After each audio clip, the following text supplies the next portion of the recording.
Good morning. Happy Tuesday. My name is Tony Rodriguez, co-host of the Advice Unfiltered podcast, myself and my great buddy Christopher David. Today's daily dose of advice is about scammers. So I want to make sure we kind of cover a few things for you to make sure you don't get scammed from our podcast. Couple rules that you should know. Number one, myself and Chris will not be reaching out to any of you. And what I mean by that is we're not talking to anybody. We're not on Telegram. We're not calling anybody. We're not inviting you to fan pages. If any of that happens, that's a scammer.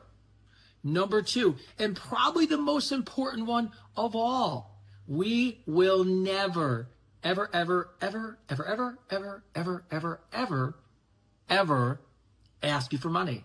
So the second somebody asks you for money, it can't be us. You're being scammed.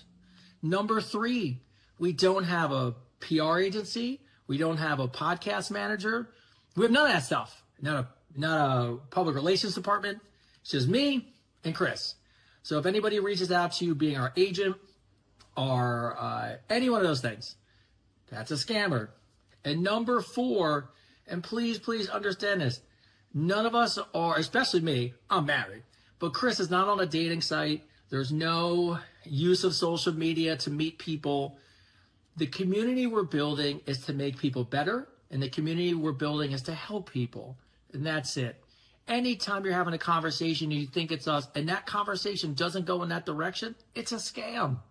I would rather you be okay. It's okay. You might get scammed and talk to somebody you think is Chris, or maybe you think is me. That's okay. But what's not okay is sending somebody money. Ever, ever, ever, ever. And unfortunately, I have to be honest with everyone on the call, there's a little bit of accountability. We would never ask you for that. In every episode, we generally start with that. So today's daily dose of advice is don't get scammed.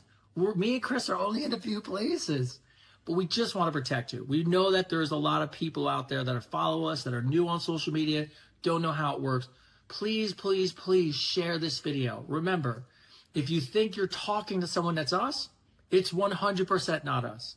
If anyone asks you for $1, can't be us. If it's a sweepstake, a winning, a prize, a meet and greet, can't be us. If it's a PR manager, an agency, can't be us. So just so you know, none of those things can be us. So that's how you'll keep yourself safe. And if you have any questions or you think it's weird, I gotta be honest, it's not us. So please just take this daily dose of advice today to remember that we are here for you, to help the community, but at the same time, we would never reach out to you in that way, and I don't want any of you to get caught up in that. So please like and share this. If you have any questions, like I said, I don't know that we'll be able to help you because we don't really respond to stuff. So put that in your head, make sure you think about that, and if you're ever on the fence about it, always err to the side of caution. For a long time, we were told what a man should be. Strong, silent. But evolution doesn't come from standing still. It comes from awareness, from strength with depth. Kopala by Ben Rose, collaboration with Advice Unfiltered. The evolution of man. Native Pseuticals and Advice Unfiltered. Both made for your everyday life. Use code AUF for 10% off your next order. Advice Unfiltered. You want to show some love? You want to support the show? There's no better way than rocking some Advice Unfiltered gear. Head over to adviceunfiltered.com, click on the merch store, grab your favorites, and level up your look. Post it, tag it, rep it loud. Use the hashtag AdviceUnfilteredPodcast and let the community see you. Because this isn't just merch, it's a movement.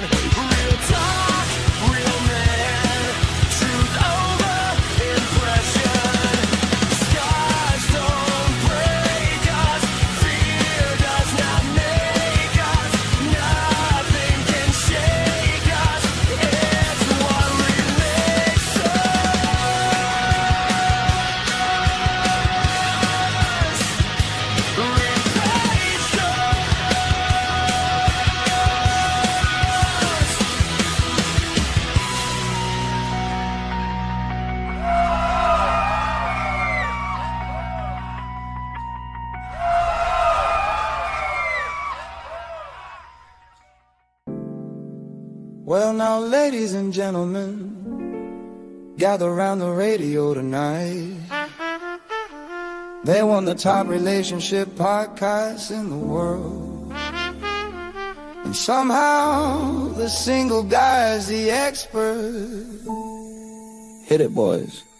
They got the lights, the mics, the whiskey pouring, need two Jersey boys bringing that relationship heat. They talk love, lust, red flags in the night. And if there's one thing we learn, Chris is always right.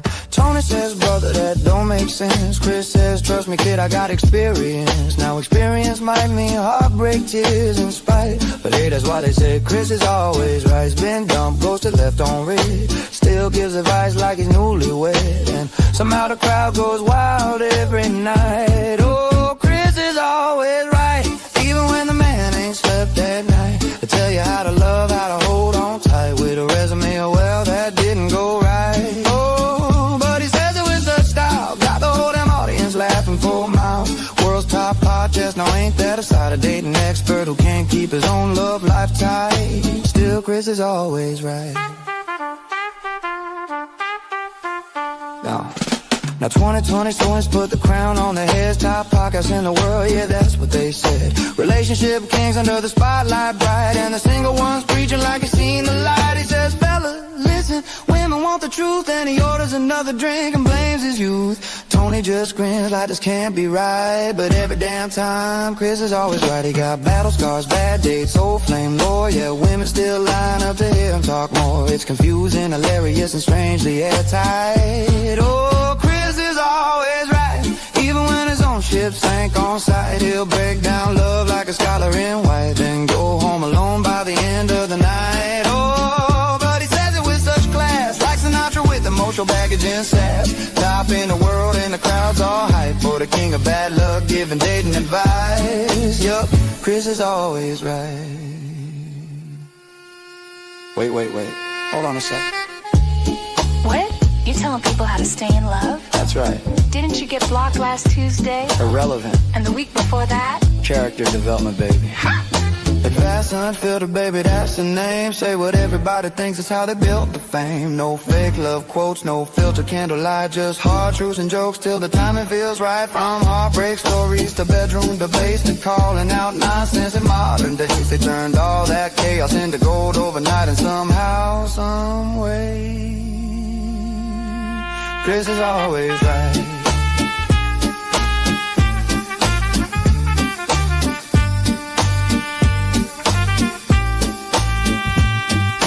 Oh, Chris is always right. That's a joke and the anthem every Tuesday night. He'll teach you commitment with a mischievous smirk, even if his own love life needs a little work.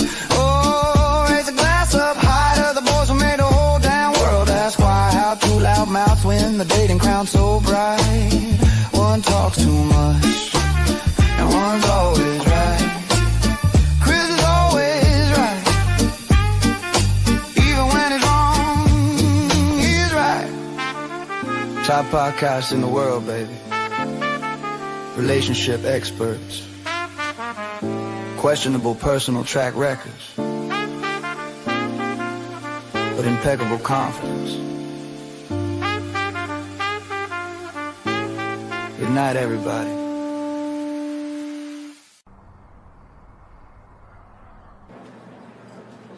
Help me! Help me! I'm stuck!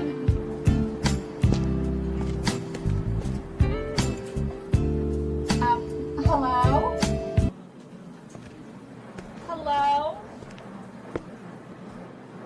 Hello? Hello? Advice Unfiltered with Chris and Tony, the top podcast in 2025 for self-help and self-improvement, and the 2026 top podcast for relationship advice and overall wellness. If you are looking to be a guest, head to adviceunfiltered.com and email the show directly. What? I don't even know what camera to look at. Is this one? It's this one. Oh, shit. Look at that. All right. Well, welcome. I don't even know if can I even. All right. So let's see if I can even do it. Yeah, it's weird, right? It's weird, right? Okay, wait, hold on. Let me see how it goes. You try. There you go. There was no way I could do it. It would be so fake for me to even make the attempt. All right, hold on. Wait, why don't we just have Chris try? Chris, why don't you try? Chris, why don't you try? Wait, hold on. Go back to Chris. There goes. Welcome, everybody, to Advice Unfiltered. Actually, just reminded me of Chris, too, because it's in front of the mic. As he's getting ready. So just have to go like He's this. not in front of the microphone. Chris, where are you at? I'm on location. It's secret places. So, as always, welcome to Advice Unfiltered. First off, yes, if you're like, where's the good-looking guy? I don't know. He's on set or something. So, but no. So first off, just so you guys know, we're joining the show. Special episode today.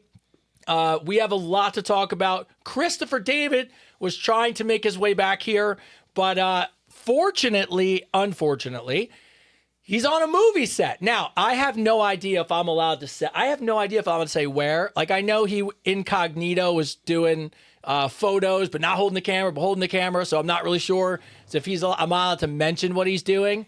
But shout out to Chris. You know, one of the good things about all of you who join, who follow his journey and love him and really resonate with what he does. You know, he's a huge dreamer. He thinks huge. He thinks big. It's one of the things I absolutely love about him. You know, it's never within his realm that something huge can happen from even the smallest opportunities. And so shout out to him. He's on set for the next 3 days, and he's already making famous friends, which shout out to him. If you're watching on the way home, if you're with famous people now, shout out to all your new famous friends. Don't forget about people like me. Remember, we started this together, bro.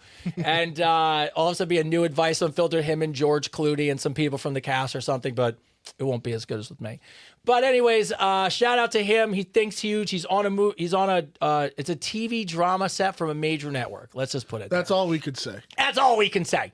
So They'll swoop in and cancel us. if this was a real marketing, if it was like a really well thought out marketing plan, I'd be like, during the episode, I will drop small hints for where Chris will be located over the next 3 days. Where in the world is Chris? Where in the world is Christopher David? All right, so as always, so first of all, shout out to all of you guys who joined. Yes, it is, okay. Welcome to another episode of Advice Unfiltered. This is season 2, episode 15. Episode 15! Episode 15! Woo! Can't believe we made it. If he was here, there we go. Chris, what do you think of episode 15? Hold on. We're so close to episode 69. That's going to be the best episode. Oh my God. Yes, that's going to be a great episode. There's 3 great episodes. First off, happy Cinco de Mayo, everybody. Actually, now that I think about it, because I've been so caught up in my day and our guests and people are coming here, I forgot my tacos and cerveza shirt that I had upstairs. So I guess I'll have to use that for tomorrow, even though it won't be Cinco de Mayo. I'm sure a lot of Mexican people and people of that pride will be celebrating all through the night into tomorrow anyways. So I feel like it'll be fine. And, you know, outside, oh yeah, I try to have a big heart. I love everybody. But, so happy Cinco de Mayo to everybody. Today is a really special day. We are going to talk about grief.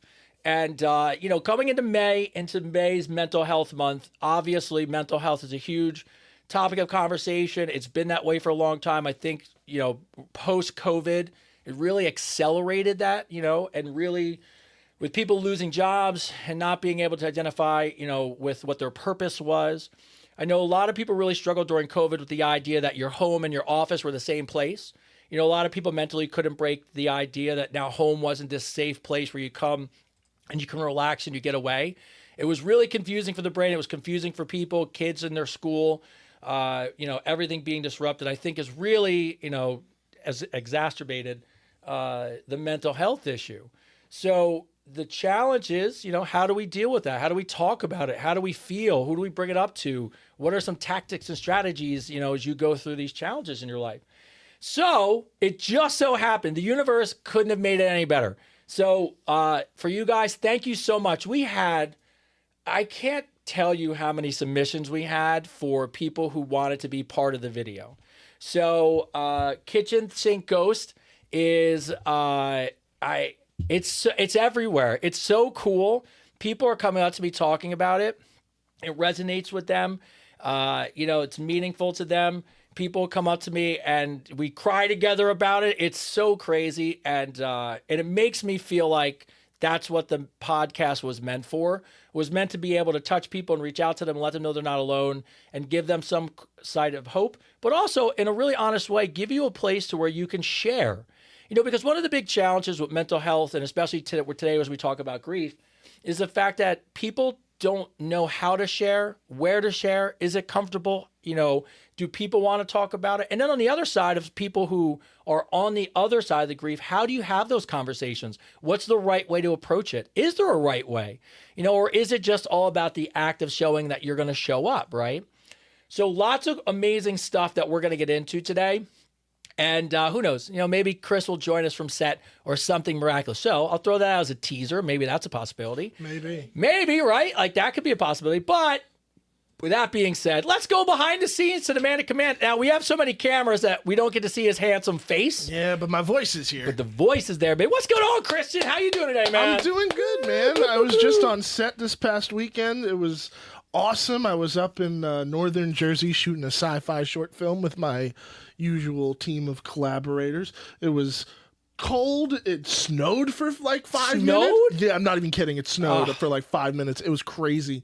But aside from that and getting yelled at by a crazy neighbor who didn't know we were shooting there, it was actually a really fun experience. We had a dope Airbnb that we stayed at that was right on the water. It was such a good weekend. It was such a good weekend. But then oddly enough, and I'll save it for later in the show when it is relevant, I promise, had a moment that is relevant to this week's discussion. Oh, nice. Okay, good. And just wild how things turn out, right? Yeah. Yeah, it's amazing. It's amazing. I was telling the group, for you guys who don't know, we do Advice Unfiltered as an ambassador coaching program that we coach people through. And we were talking about it today. And one of the most amazing things about the universe is how the universe has a tendency to have a plan almost. And I think what happens and I'm not saying the plan's always great. It's never a plan that you think it's going to be. It doesn't turn out like you hope it's going to turn out or how you expect it. But what's amazing sometimes is when you step out of your own way, you get out of your comfort zone, you start to make changes for the better for yourself, how much your world can really change and how the universe oddly seems to align a lot of the pieces in the puzzle, right? It may not be the move. I was listening to Kevin Hart today and he has this comedy competition. And one of the other comedians says, I hate these things because somebody's got to lose. And Kevin Hart was like, that's how I grew. I lost these things and I learned lessons and I didn't overthink it. I just got out of my own way and just kept trying and trying and trying. But if I didn't fail there, if I didn't learn a lesson here, then I would have become the actor or the comedian or the star that he is now. And I think a lot of what we have to do in as we go through the universe and we try to navigate this world, life is ridiculously hard. It's hard across the board. I tell everyone that the first thing you have to do is accept that life is hard. It's not a given that it isn't for anybody. But get out of your own way. Make sure that you're not the obstacle in your own growth, in your own strategy. And, beyond that, you got to have a little faith in something. So, especially as we get into the conversations today, because it's really all about loss. And what that means and how you handle it and why was it given to you. And I know that when we get into this conversation today, some part of it's going to be, the why. A lot of people have the why and we get hung up there. And is there a way to get past that? Does it do you justice to dwell on that point? And then what are the strategies? How do you ever get over it? Some of the best things I've ever heard about grief ever is the fact that it's not about getting over it. It's about learning to live with it and almost celebrate it in a way where you at some point the loss starts to hurt less, but the beauty is the memories still stay. And it's how do you celebrate that person's love through those memories sometimes. But we have a lot of people to talk about that have gone through it and firsthand knowledge, so I think it's going to be wonderful for all of you. But what I want to do is let's give you some updates. We'll go into shout out of the day. And then, why waste time? I think we'll bring our guests on and we'll get things started. And then the faster we get all this stuff done, the last piece of today is we roll the video out. So, we made the video. I think I've seen it. I think it's maybe it's best I don't have a camera on me today. It's I'm just realizing here's what I would tell you. I want to say this to start the show, and I don't even want to cry to start the show, but it took me a long time to make the video. Because I felt like there was a little bit of a pressure, and I'm sure you know what this is like, Christian. Like, there's a little bit of a pressure you want to deliver. Oh yeah. Right? Like you people are trusting you. You feel like it's important. You want to deliver for people. And so there's this weight that kind of comes on you, which is, it's okay, but you feel it. And a lot of you, in a really touching way, wrote in stories with the pictures about the people you lost. And that is where I could, I want to read the things that you guys write. And that's when it got tough, and then trying to put all the pictures in and getting everyone in, and then looking at it and realizing what these people meant to people. It was a lot. It was heavy for a couple of days. I didn't sleep all that great. And I showed my wife today, and she's like, "Don't make me cry on the way to work." And but I just want you guys to know, as you watch the show and we get to the end and we air the video. First off, all the songs, We Rise, which is the anthem to the podcast. Chris is always right. So all you Christopher David fans who are in the chat like, where's the other dude? His song is available everywhere. Spotify, YouTube, Amazon, Apple, TikTok, Facebook, Instagram. You want to clip it, you want to use it, we put it out into universe. You can get We Rise, Chris is always right, and as of today, The Kitchen Sink Ghost is available anywhere that you listen to songs. So if you want to support the show, download it, copyright it, steal it, screenshot it. We just want, I know, right? Whatever you want to do, I just want you guys to have it. And the beauty is we're going to end the show today playing the video. And I think the video will be touching. And I appreciate all of you who helped me make it. And then tomorrow, obviously, on social media, we'll put it out to everybody. So with that being said, a couple things that are going on. First one we already touched on. Shout out to us. All of our songs are out there. So thank you, DistroKid. Thank you, DistroKid. So it's crazy to see our songs. Here's how. And look, you said this to me, Christian. You warned me about this, and I listened to you, but I didn't think about it. So in all fairness to me, so you heard me. I heard you, and you were just like, I knew you were right, but I was curious how it worked. So the first 2 episodes got flagged immediately. But YouTube wrote me and was like, I need the Christian is always right. They were like, they're like, unfortunately, they were like, it's not a strike, but you have to share your monetization with yourself. And I was like, okay, that's the worst that's going to happen. It's totally fine. So I did get strikes on it, but I didn't get strikes, but it was fine. So it was funny actually to know that that's how I knew the songs were live, because I started getting my own strikes against myself. So they're like, you are copywriting yourself. I was like, I didn't even know it was possible. So that happened. So that means the songs are live. So it's great. Second, obviously, we talked about Chris is on set. Chris has got a ridiculous schedule. I think, going back to the beginning of talking about how amazing it is when he dreams big, he just does. And that's what I admire about him. There's no, you could not tell him today that it wasn't, if you told him it was a small opportunity today, he would have just smacked you in the face. He's like, this is huge. Everything I'm doing is big. It could turn into this. And, he's just that guy. Like, he gets on set. It's what I always love about Chris. From the day that I met Chris, we went to, for you guys who don't know how we met at the gym, and that was fine, but we decided to do a podcast together and hadn't even hung out. Didn't meet, didn't have a conversation about each other, what we knew, what we were like.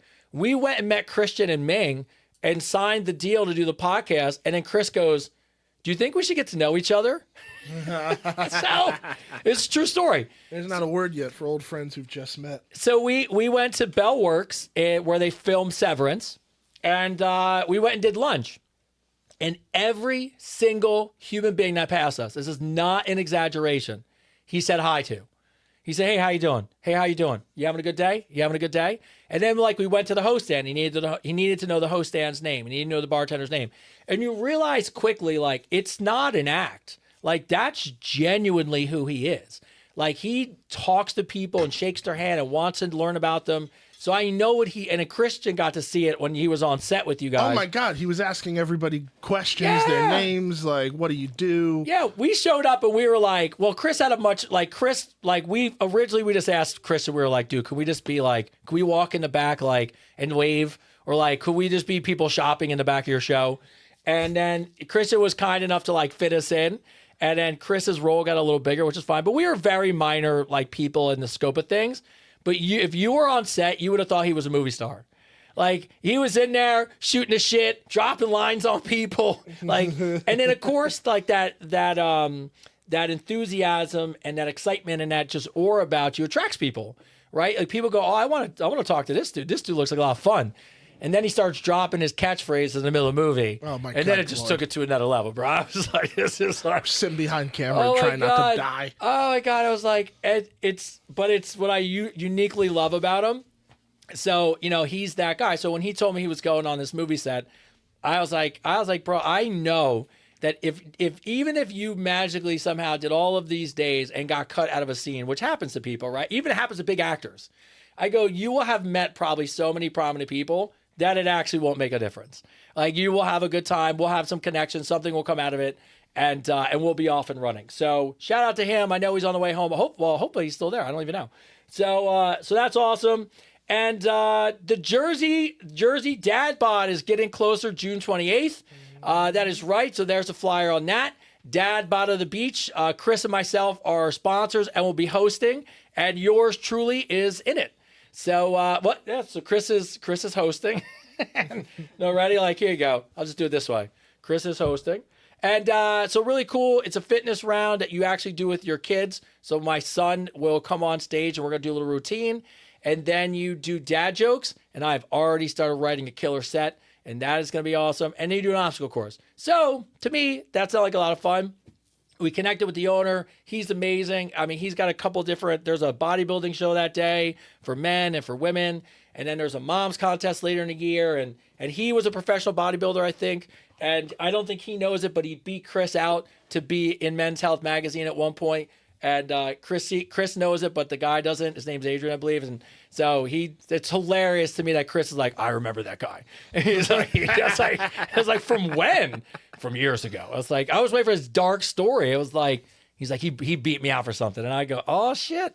But life comes full circle. Now we're sponsoring and hosting his contest. Yes, contest. So, but that's going to be so much fun. That's in Belmar, New Jersey.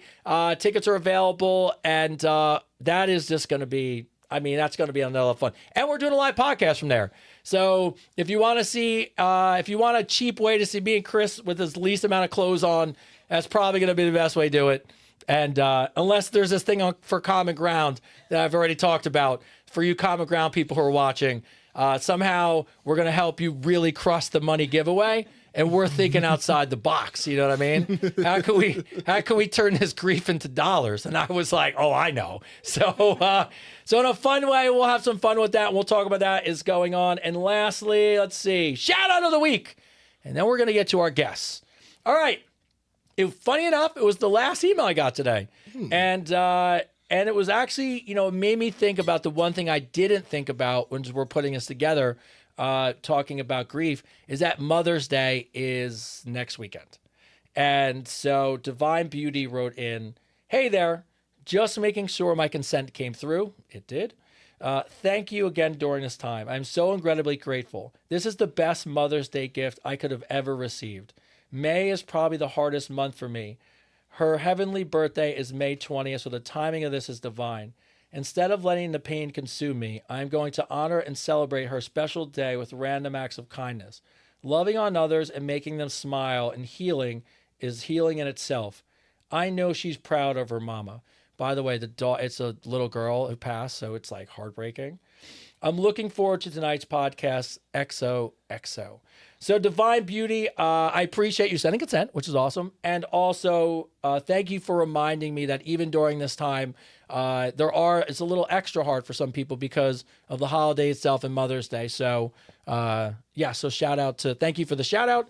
And with that, I think it's time to have some guests. What do you think, Christian? So. Yeah, I think it's time. So we're going to bring our guests on, and you guys ready back there? Yeah. You sure? Okay, come on through. So, all right, wait. No, I'm just messing with you. Come on. This is all right. Come sit down. I managed the first part of the show without Chris, and now I need people to talk to. And just, people are probably going, why does he keep talking to himself? So, all right, yay for us. Look at us. Woo! All right. So no pressure, but all your friends and family and coworkers and facilitators are watching. So the state's watching, money's being raised. Like, no pressure at all. It's totally fine. So, all right. So first off, how we got here, and then we'll do some introductions. So myself and Chris, wanted to have a great opportunity to work with Karen. So we started working together, and then the great part about Karen, outside of Karen, is the fact she lives in New Jersey. So that just makes the relationship so much better because you're close. So it was great. We were able to connect, and then in connecting with people, you learn about them. You learn about what they're doing, what they're passionate about, what their goals are in life. And part of when we started the ambassador program, just in general, it does have a lot to do with coaching people. But I think what it has more to do with is the fact that we're trying to build a community where people not only need support and of each other, and that's including me and including Chris and really all of us, but also how to give support, right? Because there's other people who would love to have it from like-minded people. That doesn't mean we need to have the same things as backgrounds, but here's my segue. If I had drums, I would do it. What's important is what we have in common. Look at that. We have common ground. That may be the best segue I think I've made in 2 years that I've been working here. All right. So with that being said, what I want to do is give you all a chance to introduce yourselves. And then if you don't mind, tell us a little bit about yourselves. And then we'll get into the organization. Does that work? Sure. Is that good? We're good? Absolutely. Mm-hmm. Sure. Are you singing, right? You're singing today? Oh, yeah. I just want to sing. All right, Mom. So why don't you go ahead and start us off? All right. Well, I am Karen Burr, and I am the owner of the Burr Law Group, and I am the mother of 2 amazing daughters, Mia and Ava, who are here today. I met Tony and Chris from Advice Unfiltered through the Ambassador Program, and they've been absolutely amazing. It was basically an idea of, is there something that you want to work on, and is there something you want to do, whether it's to better yourself or to help others? And I reached out to Tony and had a great conversation with him about working on myself and working on training for the High Rocks. Oh, the High Rocks. The High Yes. Rocks, yes. And then also helping to make Common Ground Grief Center fundraiser a successful fundraiser, and that's going to be in June 11th. June 11th. Yep, and then we have a fundraiser for Music for All Seasons. So I said, these are the things that I want to work on over the next several months. So these are sort of the more short-term goals, and here we are. All right, and you brought two of the family members with you, right? You brought the crew? I brought You brought the crew. All right, crew. So go ahead and introduce yourselves. All right, I'm Mia, daughter to Karen. Daughter of one Karen. I'm here to talk about Common Ground with Mom that I now facilitate a group in, but we'll get back into that. But I'm excited to be here. Yeah. Hello. And I'm asking because it'll be important for people because it'll help people in the audience resonate. So you're 19? Yes. Okay. I'm perfect. 19. So, and that's, for future state of the conversation, so you guys know, a lot of what we'll talk about is in a really great way. And thank you to both of you as you're doing introductions and we talked about it before the show, is because as parents, we struggle with grief. But then we really struggle with trying to understand what our kids are going through, and especially at a certain age. So thank you, obviously, for being here. And welcome. You're on here, too. I think I heard you sing, right? You performed a little bit. So I feel like we know each other. Yes. I haven't released your track yet, but all right. So go ahead and introduce yourself. Hi, I'm Ava. Also daughter to Karen. I like this recurring bit. I know, right? Yeah. I find that I'm also related to this one who drove me here. I've gone to Common Ground for a long time, but we'll talk about that later. Yeah. And obviously you heard me singing and all that. I don't know. I'm 16. Yep. And I'm just excited to be here. All right. Well, I give you guys credit. For you guys who don't know, I told them no pressure. Legitimately, every facilitator is watching. Hi, guys and ladies. Probably people who are connected to the Common Ground are watching, so no pressure. And only about 7 Madison Square Gardens are live at the same time. So No pressure. No pressure. That's what we're talking about. All right. So the interesting thing is, we got here. Me and you started talking really when we were connecting about kids, because part of the conversation that took off for me and you was talking about divorce and how hard it is on the kids. Yes. And for you guys who watch the show, and Chris and I obviously have dealt with this and are dealing with this. It's an ongoing thing. But, one of the best piece of advice that anyone ever gave me that people struggle with to this day when they talk to me was the day, like right around when the time I got divorced, my son was, like 2, like right in that 1, 2, like early on.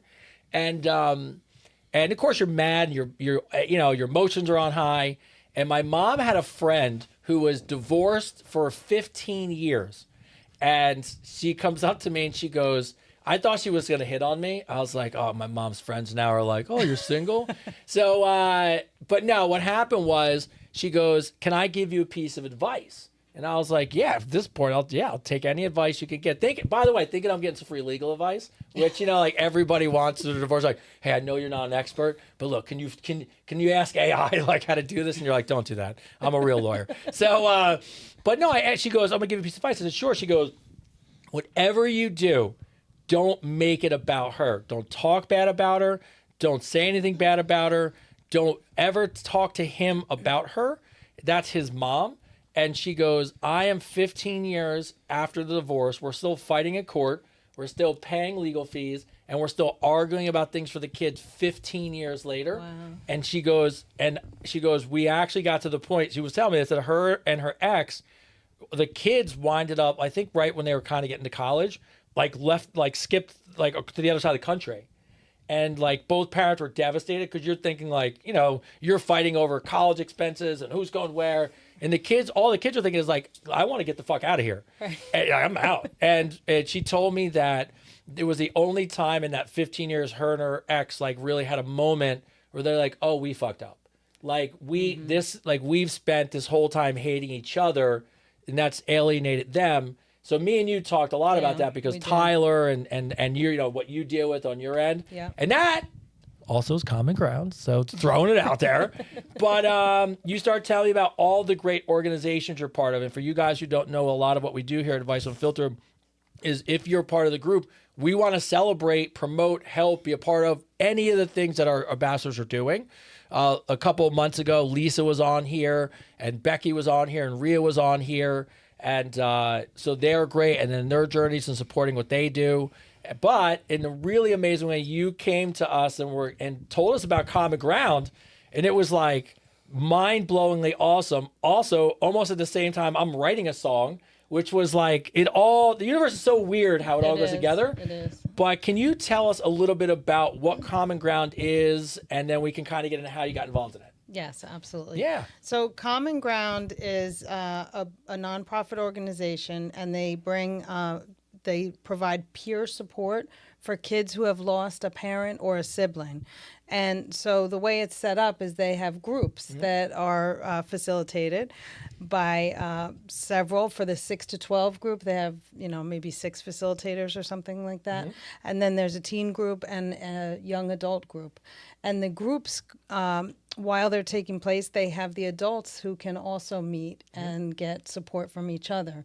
So it's really an amazing concept, and it's just putting people together, especially the young kids, in a place where they have common ground with people and people that really understand what they're going through. Because when they go to school, they can't talk about grief in the same way. They really open up to the kids in the groups. Yeah. Yeah. And it's just, and this is how, we found Common Ground in 2018 when my partner died unexpectedly. And my kids were 8 and 11 at the time, and he had lived with us for many years.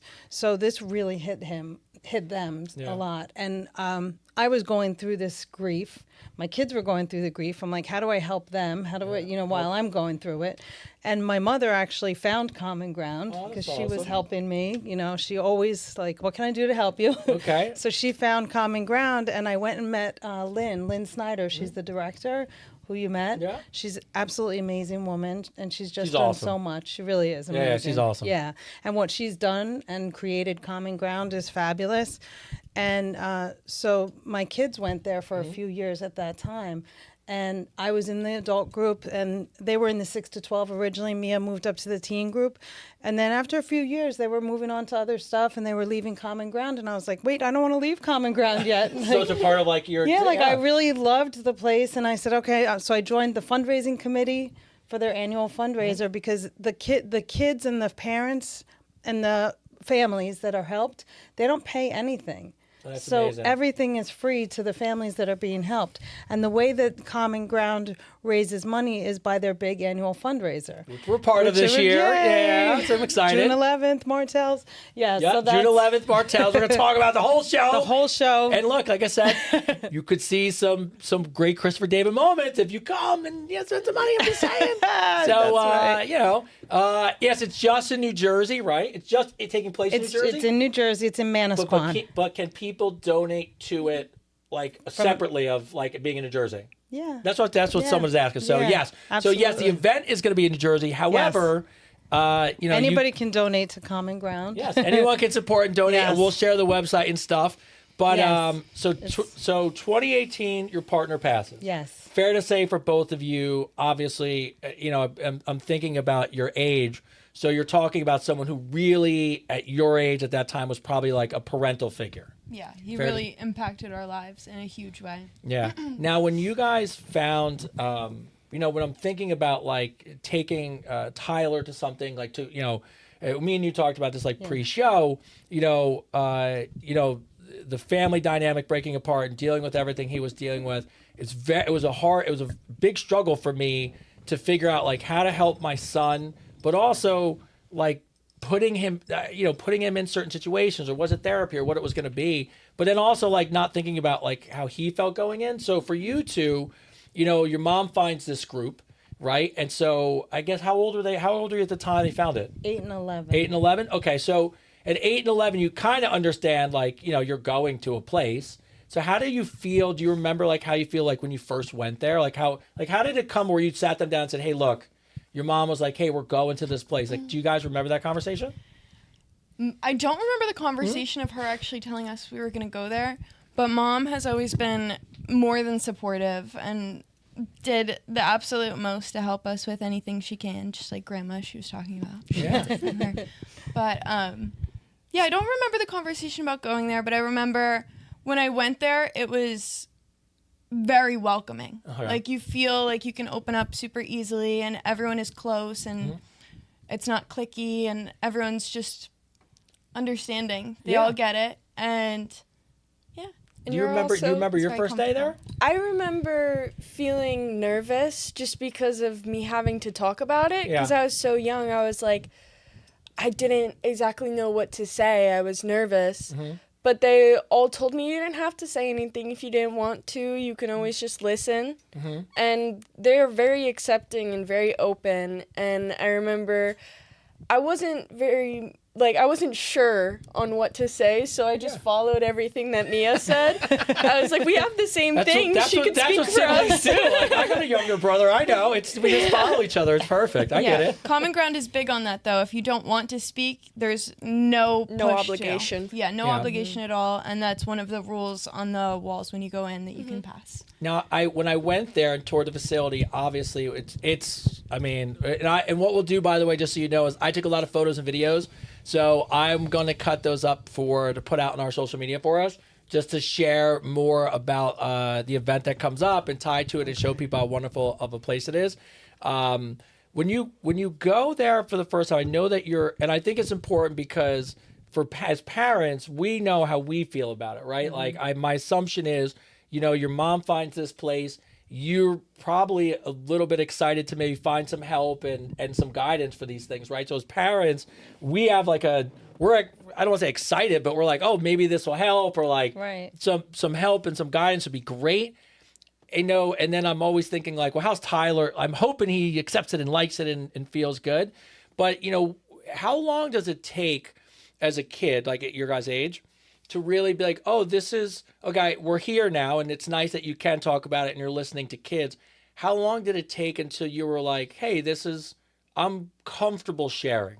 Is there like does it take a little time? Is it something that kind of happens because you're so young? I don't know if it's something that I can speak on for kids, because every kid Was feels different? differently, period, but every kid especially grieves differently. Mm-hmm. Every human being grieves differently. But being a kid and understanding something so huge and heavy and complex is difficult. Yeah. So more than anything, I think just being honest and listening and being open to however they feel. Yeah. And then do you remember, like, if it took you a little while, did you feel, and the reason why I asked, just so you guys know for context, I think sometimes it's interesting as adults because I remember someone saying this as Tyler was younger, like, hey, they are way smarter than you think they are, right? Absolutely. And like, so there's a part of it where you're like, oh, your kid's 8, like, what do they really know? And then realistically, they're like geniuses, like they know everything that goes on.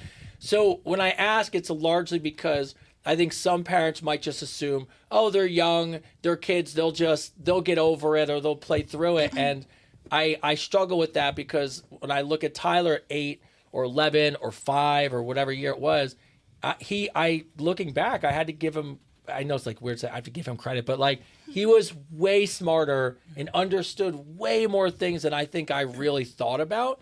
So that's why I ask of like when you're going, like, how aware that you're there and stuff, because as a parent, I think it's like, I'm not really sure how I'd feel like about it. Like, I know I'd want to go, but I'm not sure how Tyler would come out and be like, totally get it, Dad, love it. Like, we're going to talk about it. Or if he was just like, he would show up and be like, we got toys here? Like, like what's going on? Like, this is great. So that's what I was asking. I'm so passionate about that subject because as a kid, I felt like I grew up so quickly and I had to deal with so many things that I shouldn't have to understand, but I absolutely did. And when you feel so strongly and you want to speak about it and you feel open and comfortable with how you feel and confident in what you have to say, and no one takes you seriously because you're 12, it's really, really frustrating. Yeah. Like, really frustrating.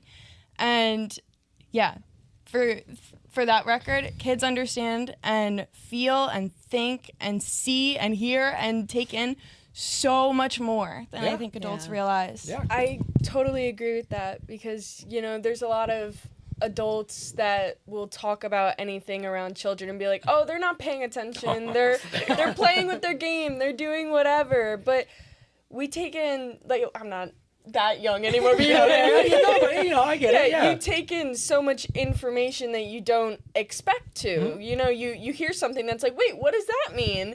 And then you ask the other parent, and it doesn't end well. Yeah. Well, no, like, my wife is really she's an amazing human being because her childhood wasn't great.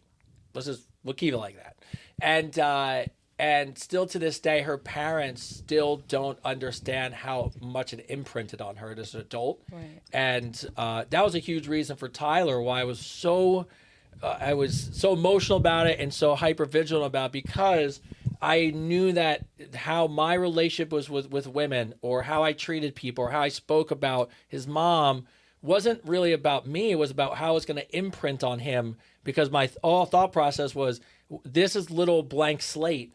If I keep just saying, oh, they're stupid or they don't understand or just talking around and whatever, I didn't want him to grow up and then think that that was okay. Right. So a lot of it was how I took it. An interesting question I have from the kid perspective is, we as parents are, and it's going to come back to you too. We're struggling because we're going through it ourselves, but then we're so worried about you guys, and then we're worried about all of us together, and then there's all the other pressures and stuff that come with it. But as kids, were you even at that young age, were you ever worried about your mom? yes. Definitely. Yeah. Yeah. I definitely You never know, understood like- how Yeah. heavily she was grieving. And I knew, though, from the day I met Brian, how much he meant to her and how much how close their bond really was. It's so different. I've never seen anything like it still. Yeah. And yeah, I definitely was worried about her and knew that she was going through a lot. Okay. He really did open her eyes to a lot of things. It's like the right person can show you what you're worth. Mm-hmm. And I feel like he was such an amazing person, and I'm so sad that he's gone, and I'll miss him every day. But I did worry about Mom just because of how close they were and how abruptly he was just gone. Yeah. You know, one day it's great. The next day we wake up and I come home from school and he's gone. Yeah. You know, we were talking about it. The world, and this is what we were talking about on one of our groups, not us, but like our group together. You know, what people forget when you're in the day-to-day to things is how fast life changes on a dime. Like, nobody woke up today and thought someone was going to pass away or this was going to be your last day. And I see those memes a lot of times, and they're tough. It's like, it's somebody, I was watching a clip. It was a clip from Modern Family, of all things. And what's Al Bundy's real name in real life? Oh, crap. I don't know. What's his name in real life? Oh, God. I love Modern Family, by the way. It's just a great show to watch in reruns. But why can't I think of his name? Chat. Ed O'Neill. He's giving this great speech, and in the speech somewhere, you know, he's talking about kids, like as being parents, and he's like, and they're chubby little fat folds, and then they grow into toddlers, and they grow into teens, right? And like, he's going through all these levels, and I think about it, and when he said it, I resonated with it because people have always asked me about Tyler, and they go, well, friends of ours are younger, they have young kids now, and they're like, well, don't you miss when he was 2? Don't you miss when he was 3? And I'm like, no, not because I don't miss it.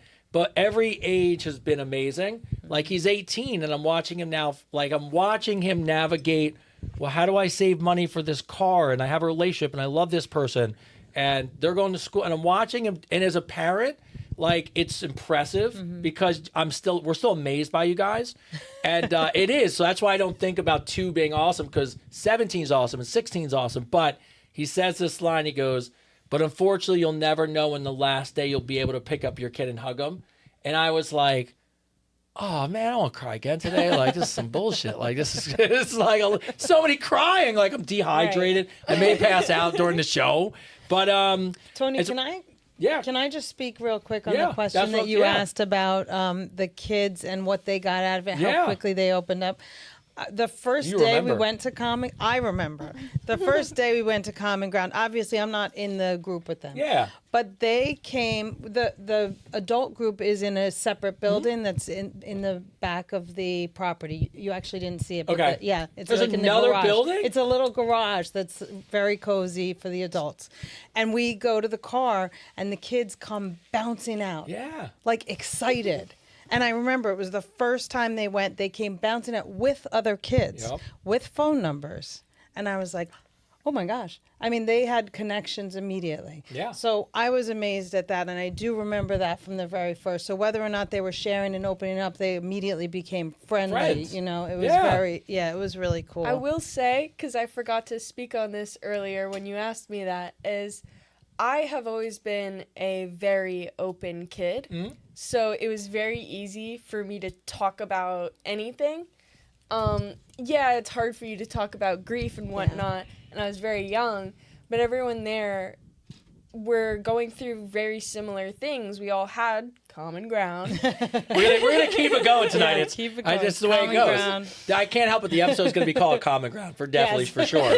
So, but when you're in such a comfortable place like that and you're with sandboxes with toys and a rage room where you get to throw things at walls that are all padded and you get to play ping pong. That's right. Hold on. By the way, yes, rage room. That's the smartest thing. Bro, I'm walking through, just so you know, I'm walking through the place and I have the video of it, I'll show you, Christian, but it's like, you're going through, there's beautiful signs and quotes and all this stuff, and there's air hockey, and I really love the time machine.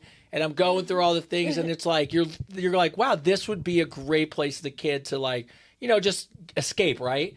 And then we round the corner, like, and this is the rage room, and I was like, the what? And then she goes, the boomer room. Boom, boom. They can flip, and they can and they can land, and then it was like. And they can rage out, punch the wall, and jump. And then I walk in and I'll go, oh, it's a rage room. I'm like, it's cool. Like, it's so well thought out, that place. Oh, it really is. There's separate rooms for them to play in. There's a hospital. Yeah, I was going to say, I could just explain that. Yeah, go ahead. I'm there now all the time. For context, I started off in the 6 to 12 group at 11. Thank you, Grandma. And it really is so beautiful. I created lifelong friends from there. Yeah. And I made a friend, Jill, there, who I now went through training with because Mom never left. So she encouraged me to come back. Yeah. And I went through training to be a facilitator with my friend Jill that I'd met in the 6 to 12 group at Common Ground. And so we went through training together, and we facilitate a 6 to 12 group together. And it's really beautiful and full circle to be back there and literally the same group that I started in. But yeah, so for the 6 to 12, for the little kids, they come in and they sit in a circle on a nice cozy couch on the floor, and all the facilitators sit with the kids. It's like you just sit in a circle together, and you pass the talking stick around, and you introduce yourself, your name, your age, and who passed away. And you're welcome to pass if you don't want to say any of it. And then we'll do a group activity, like grief related, and so they can all talk to each other, and it's all based in peer support. So we're not helping the kids as much as we are literally just watching them help each other. Okay. And so the kids all just get help by having common ground with the other kids. There it is again. Having kids who understand. By the way, them. out there for fun. Every time you hear the word common ground, what I want you to do, and I was like, what I do is take a shot. No, we're just a healthy show, so don't do that. As a parent, Karen, so, obviously I asked them about you. You're dealing with, in a relationship, I say it all the time about, my mom when she lost her husband, or me and my wife. If one of us wasn't around, I'd almost be lost at like what the other one does. Like we joke about it. She's like, if you ever weren't here, she's like, I wouldn't even know what day the garbage goes out. Like it's random little stuff, right? Yeah. That relationships get. So that's difficult. You're obviously dealing with the loss, and you have them. Yes. How do you what's the mindset? How do you go in and manage that? Well, so actually it's funny because Common Ground did help with the adult group, because those would be some of the things we would talk about is like, okay, now you have things that maybe the man of the house would have done in the home, something breaks, now what? And there are a few things, but one of the things that was so present for me was Brian's family. Brian's family it's going to make me cry. That's okay. They're absolutely amazing, and my whole family. We're all going to cry today, so it's fine. It's today's episode. But my whole family is extremely close, and they rallied around and they helped me, and we ended up moving shortly after Brian's death from Bayonne to Monmouth County, and it was amazing just to see everybody help us in the way that they did. And his family, I mean, we remain so close to them. We spend holidays with them now and spend time with his daughter, who's 15. And and then watching that with them, I mean, it's the same. You get more independent with a lot of stuff. And then, it's sort of like the more time goes, you figure out how to fix the things that you didn't know how to do. No, I know that's just kind of what happens, right? Yeah. Yeah. I remember my mom calling me and she goes, how do you turn a computer on? And I was like, for real? She's like, I have to pay a bill. And I go, oh, write a check, call. And in your head, I don't think about it, right? I'm like, just log on. Just go to TD Bank, log on, pay right through there. What's TD Bank? Like, what are you talking, like, what, like, you knew what the bank was, but not that, like, you could go on and put it in the browser so I watched her through that. And, obviously something that you said, which I think is really important for a lot of people, and it goes all the way back to what Hope said, and I never forgot it. We asked, somebody came up with Hope about family and friends and how important they are. And, but a lot of times family and friends don't know, like, kudos, first of all, to Brian's family, because to keep the family unit continuity going, I'm sure was like so helpful, so it doesn't feel like it's all falling apart. Like, you know what I mean? Obviously you guys know what I mean, but like, you know what I mean? You definitely know what I mean. But when I think about those things, a lot of it is what Hope said was, when you're a friend and you want to help, and she goes, and you keep calling me, asking me if I do want lasagna. She's like, just bring the fucking lasagna.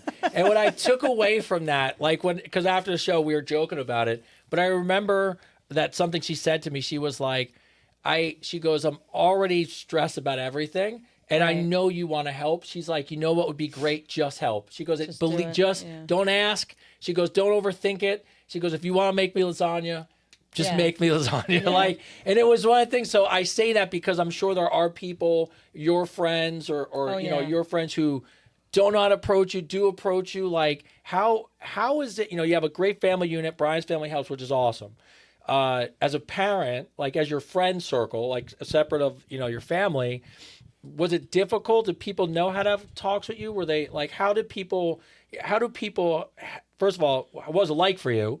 And then what are some tips for people that are trying to help somebody go through grief? You know what I mean? As a friend. Well, I mean, I think that's what it was like for me, first of all, was that I did have a lot of people around me. And we were in the hospital for the first couple of days because what happened was he had lost brain function, and we didn't know if there was going to be function coming back. So, and we had so many people in the hospital and so many people in the hospital waiting room that they had to open up another room. So that's how many people came to support. And everybody was so present, and they were asking a lot of questions, and they were very good about it. His family, his friends, his best friends, you know, it was huge.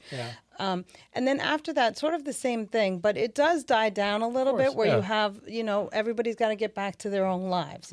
So I think that in terms of helping people that are going through that, just kind of stay in touch long term. You know, maybe keep checking in. No, you can say keep checking in. You that's don't where it is. Like, keep keep checking in, because you do still need that support. But the weird thing is, I mean, because Brian was my person, you know, it's like that person that you, anywhere you go, you sort of check in with them, right? Like, I was in a room full of people and I felt so alone. Like, that was the hardest part of the grief, you know? Well, that's why I bring it up, because that's something that people as friends wouldn't think about, right? It's like, I think what you said, it probably illustrates the point the best. You've lost the person that you check in with all the time. So the idea that, and I get it, as life gets busy, people have a tendency to get back to their life and they forget. It's not that they're not being mean. No, it's just they kind of get going on. And to your point, and I always think about this sometimes. So Chris says this a lot.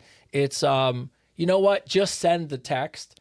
It's like there are people that you're friends with that the song was a good example of this. We have a couple, Fred and Bill, that it's like my wife and I they're probably top 3 favorite couples we're friends with. Fred and Bill are the best. I mean, they're the best. They've been together for 40 years. I love them to death. And we talk to them and we send messages to stay connected, which is wonderful. And then the other day, the song comes out and I get a text from him and it just says, "Who are you?" And I was like, Fred, I was like, what? He doesn't, like, what, do you get a new phone? I'm like looking at the phone going, and he goes, your songwriting, and he wrote me this really heartfelt message about his sister had just passed and his father had just passed, and now he was crying listening to the song. And then we connect again, and it's true. We both are like, well, and you know, because you live in Jersey, I go, where are you at? And he goes, oh, we moved from Lacey to Tom's River, which is like nothing, like, you know, from here, it's the same distance, whatever. And I go, we should get together. And he goes, we've been saying that for 3 years. And you don't even think about how we love them. Like, we love them. And they are the most fun. And we still let life get busy and forget to reach out sometimes. But I think it's important for people to understand that don't overthink it. Just send a, hey, just thinking about you. Right? Like something, because I would be lost. Oh my God, I'd be so lost if I didn't have Regina to bother, like, throughout the day. Like, I think this is one of the episodes my wife's probably watching, because she's probably like, oh, it's above board today.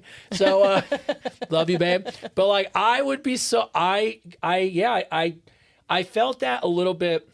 It's not the same. I think fathers go through this quite often, because we see our kid in this little 4-hour window, and then they're taken from us for weeks at a time, and they come back. And it's not the same analogy, but there's this, when you don't, I used to tell people, they were like, oh, like, what do you need? Or I was like, I just need people, because I'm alone. I don't have anyone I don't have anyone to check on like I do, but I don't. And it's like, so I totally get it. So I appreciate you answering it that way, because I think outside of how to deal with it. And we have a lot of questions, by the way, so I hope you guys are ready for questions through the tears. ready. I know me and Chris cry on here all the time, by the way. Right. So There's it's fine. one thing Yeah. I wanted to say because Yeah. yes, that one part. Thank you. But I would say it's definitely a little different for kids because I was 8, and a lot of people didn't know what to do. We're all kids, you know, and the adults are all, "I'm sorry for your loss. He's in a better place." I hate that. I hate that so much. Yeah. It's good to say. It's good to Yeah. tell people you hate it. I really do. I hate it because I don't know where he is. I've had faith that he's in a good place, but I don't know. And it really sucks to say that when he could be right here with me. No. It's fair to say that. Yeah. You know? Look, I think a lot of times people, on the other side of it, you know, part of it is, and I think about this as an older person, as an adult, a lot of times people don't know what to say, right? And it's like, and it's hard because there's a lot of, when you're going through loss, when I was very young, I lost my best friend to meningitis, and we were like the best of friends. And so I was 19. And so at that point I was old enough to like really have a good relation. Like we were friends. We like he was in his 30s, but like helped me. Like it was really probably like really what helped me through a tough time with my parents being divorced and then me being on my own and then dropping out of school. And everything was just going sideways. And I meet this guy and he winds up being one of my best friends ever. And I never forget being at the bar. I was working at TJ Fridays and he comes in on a Friday and he goes, "What are you doing on Sunday?" And I never forget it. And I go, I don't know. What are you doing? He goes, "You want to go to see the Cowboys and the Giants play football?" And I go, "Yeah, it's like great." I don't have tissues, Tanya. Sleeves. Thank you, Tanya. I'll get tissues. I'll have Parker go get them. But I got long hair. This is a snot-filled shirts are ruined show. So he says to me, "I'll see you on Sunday." Leaves on Friday, flies to South Carolina. When he lands, he's not feeling well. Yeah. So Saturday morning, his brother and them get up and they see he's sleeping. So they leave him alone. They go play golf. When they come back, he's dead. Wow. So Sunday, I'm waiting for him to come get me to go to this game. And his sister calls me and she goes, "Hey, you got a minute?" I was like, "Yeah, I'm waiting for your brother." I was like, "Fuck is he?" And she goes, "He's passed. He passed yesterday." And here I am waiting outside for him to pick me up. And like, you don't know. Like everything, and you guys know this because you've gone through it. It's inexplainable how like all of a sudden, to your point, the person's not there. It all feels so unrealistic. Yeah, it's like it's like you just like, wait, I could just pick up the phone and like now it doesn't exist, right? Right. But I remember because I worked in an environment where he had come in all the time because of the restaurant and the people, the staff that worked there, of course. And I had been there for a while. People would come up to me and say stuff to me, but they didn't know what, like as a person at 19, it was frustrating because I'm like, all this stuff sounds great, but like it'd just be cooler if he was here, right? It'd just be better. It'd be easier. I don't want to hear about all this stuff. And then his sister, you know, God rest her soul, you know, she was very much in like a little too much for me, spiritualized stuff, but like into dreams, what it meant and all stuff. But you know, as younger, I was really struggled with it. Older, I just started being like, I started to realize what really it is, and this is why it's so wonderful that you guys are on the show. People who aren't going through really just don't know what to do. Right. They're trying and they do. They say some of the cheesiest, easiest, like hallmarky kind of things. Yeah. Like, "Hey, here's a card. Like, hope things get better for you." Like, and you're like, that's not going to fucking solve anything, Feel better. right? Feel better. Like, here's some flowers and stuff. But like, I think about it, and I told somebody this one time, and they're like, "Well, what can I say to make it better?" I'm like, "You can't make it better. Right. But what you can do is come give me a hug." I was like, there's nothing you can say that's going to heal this for me. Because I didn't even process it, but I was also like, I was like, "Just hug me." And I remember that moment because it was so interesting to me. So that's what made me think about it. You said it. Now, I have questions from people in the audience.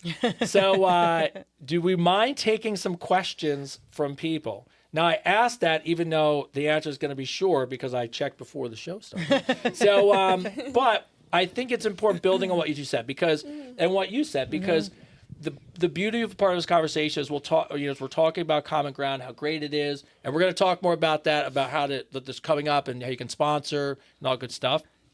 But I think what's beautiful about it is people have gone through it. They kind of probably are sitting on the other side going, 100%, I got you, girl. Right. That's totally right. Yeah. Stop telling me that shit. Right.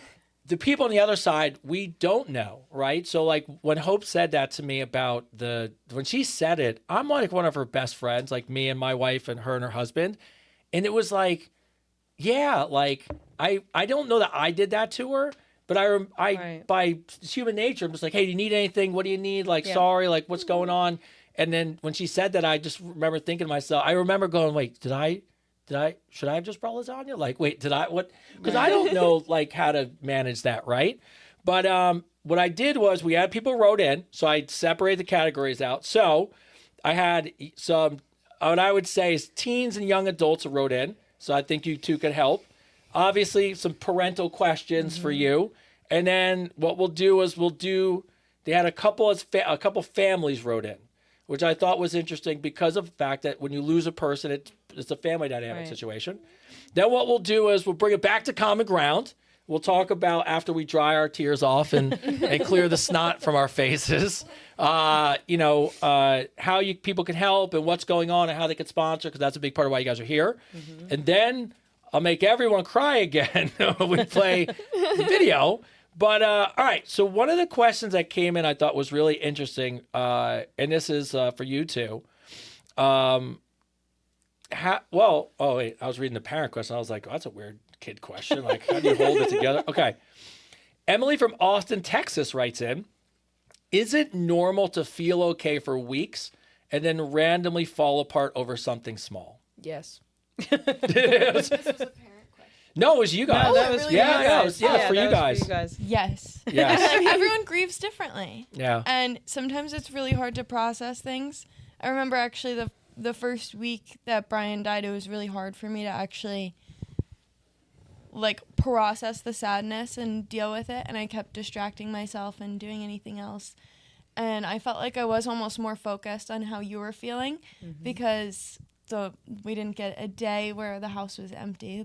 Our whole family was over. So I really was like almost like in a state of shock. And it happened so quickly that it's like, it's unbelievable. It doesn't feel real. Yeah.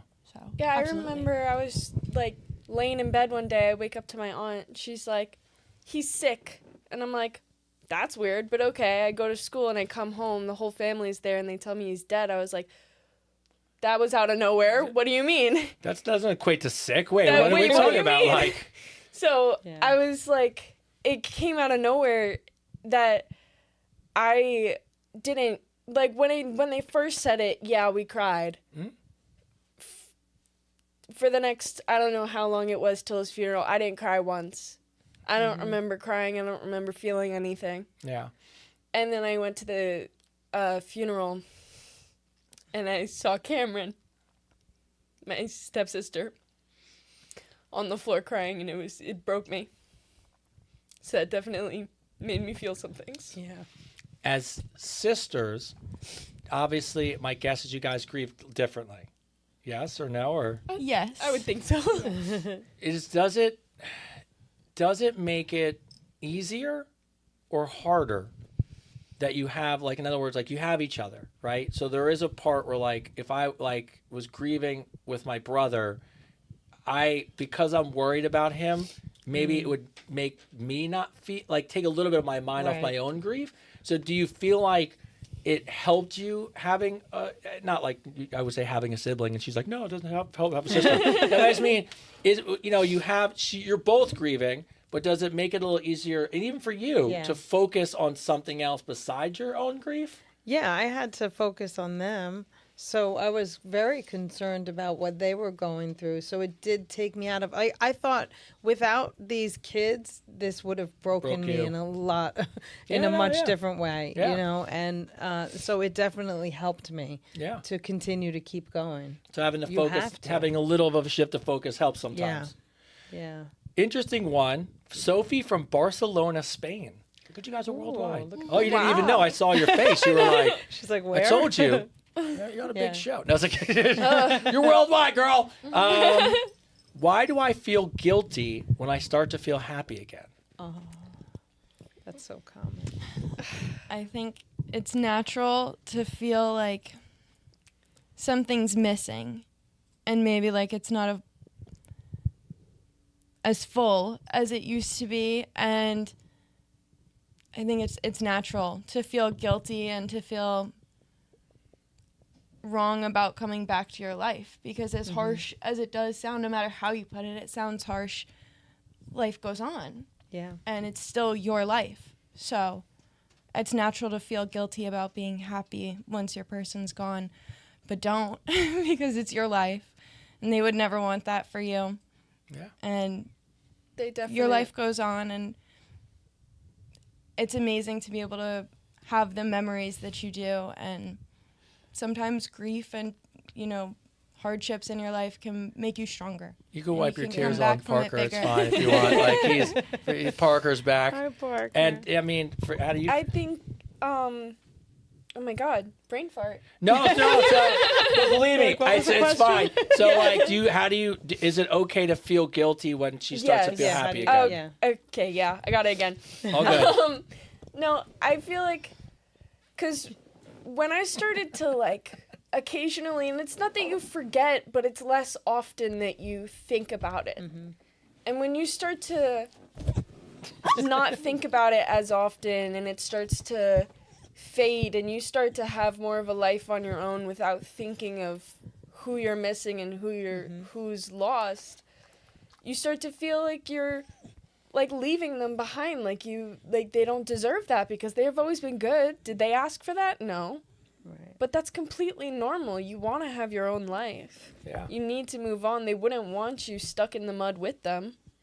I think you both said something that I think is the biggest point of it, is that you have to remember they wouldn't want you to not be happy, right? Yeah. It's like, that's, as much as you want to feel internalize that guilt, I know I wouldn't want, I would look down and be like, and that was that was oddly why I wrote the song the way I did, was because I wanted people to think about what somebody you loved would want you to do. Their perspective. Yeah, I want to be there, but I can't. But it's making me It's making you happy too. It's making it happy that that you're moving on in a good direction because you want to. I love you so much, buddy. You're hitting the app. You got things all going on. Okay, as a parent, Melissa from Denver, Colorado writes in. How do you know if your child is grieving in a healthy way? Oh, well. Take him to common ground? I mean, that seems like a really solid start. Yes, exactly. Well, it's funny that I think every child grieves so differently. So it's hard to know what healthy means. Okay. Right? Because some kids don't want to talk about it, but they might sit in their room and cry about it when you don't know. They might write something in a journal. They might talk to their friends.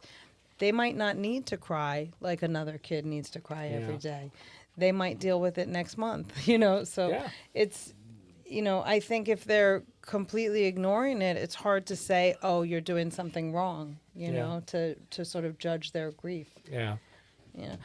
And just to comment really quick on what they were saying with the being happy. Yeah. And in common ground, in the groups themselves, we have, it's such a cool thing as I facilitate the teen group, and I watch the group as they go through the night, and we have really fun, happy discussions where they laugh and they get really silly with each other, and then we have really down discussions, really sad, really deep discussions, and then it comes back to the happy. So it really is a roller coaster, and you see they want to be happy and sad and feel things and also live their life. So they're very comfortable talking about the really hard things and laughing 20 seconds later. Yeah. I mean, in my group with the 6 to 12 especially, they're so funny, and they'll pass around the talking stick and they're like, I'm as old as 3 jars of mayonnaise and my mom died of an overdose. And, they're very open, and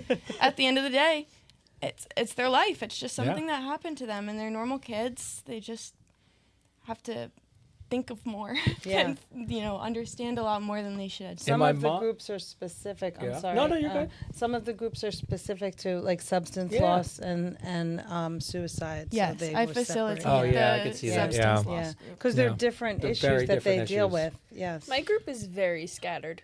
Yeah, because I'm currently in a teen group and it's very scattered. There's some with a little bit all of everything. Of it. Yeah, a little bit of everything, but we all have some point of common ground. Yeah, there is a loss there, right? Yeah. So here's a one for the family. It's a family question. I love this one. Ryan from Cleveland, Ohio. I got stuck on that somehow.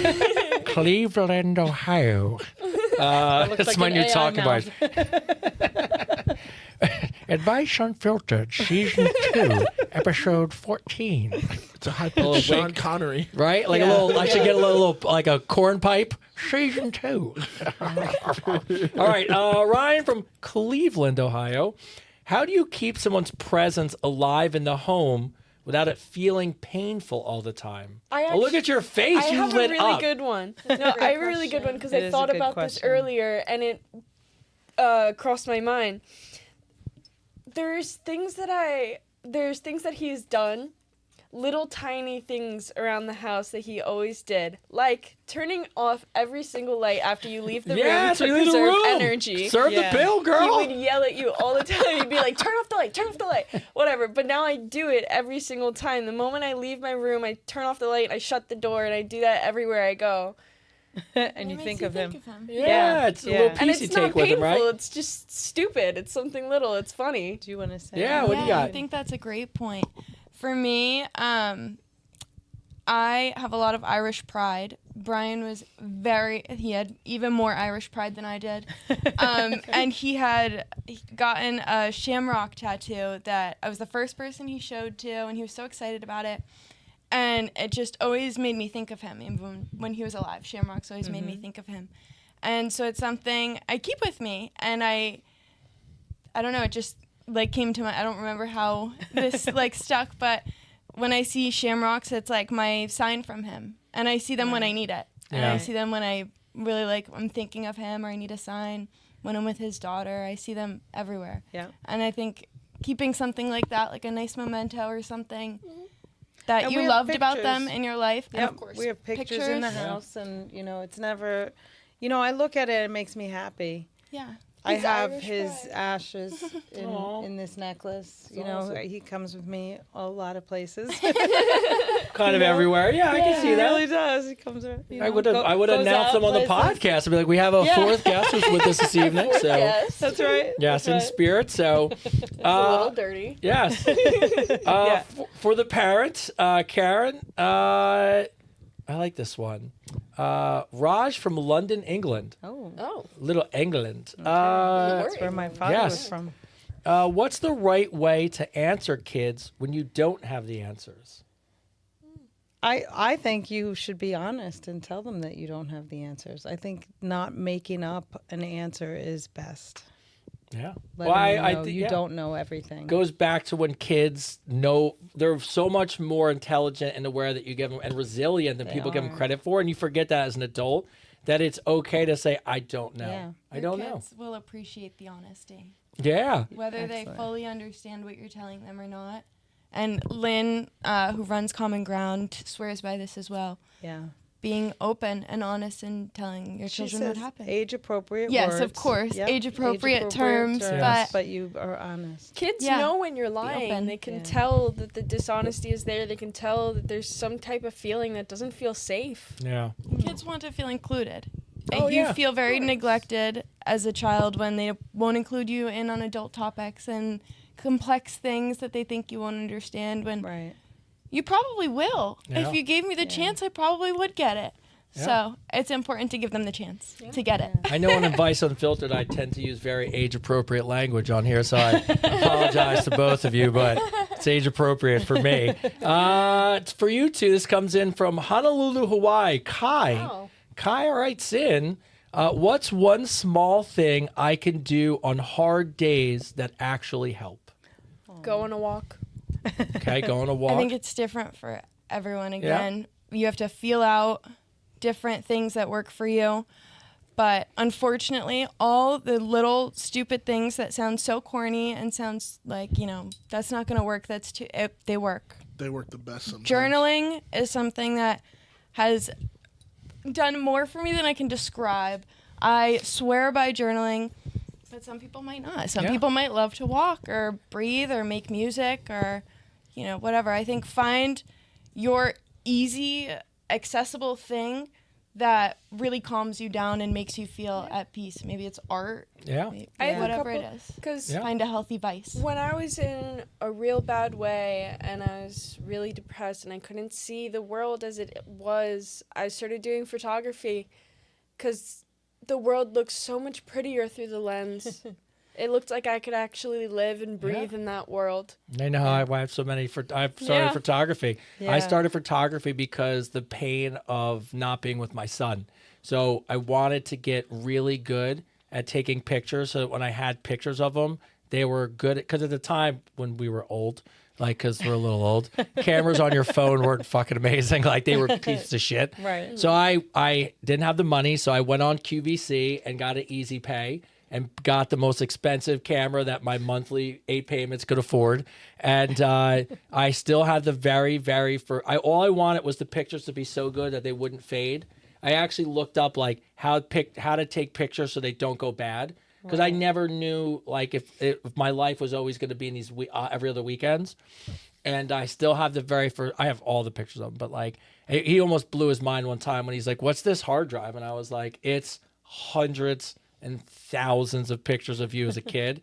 But I have the first picture ever. He's on the Point Pleasant boardwalk. He's got an ice cream cone and he's sitting on a bench. And in Point Pleasant, you can when you lose somebody, you can donate a bench, and they carve your whatever you want on the side. Right. And there was a heart on it, and it said, "I love you."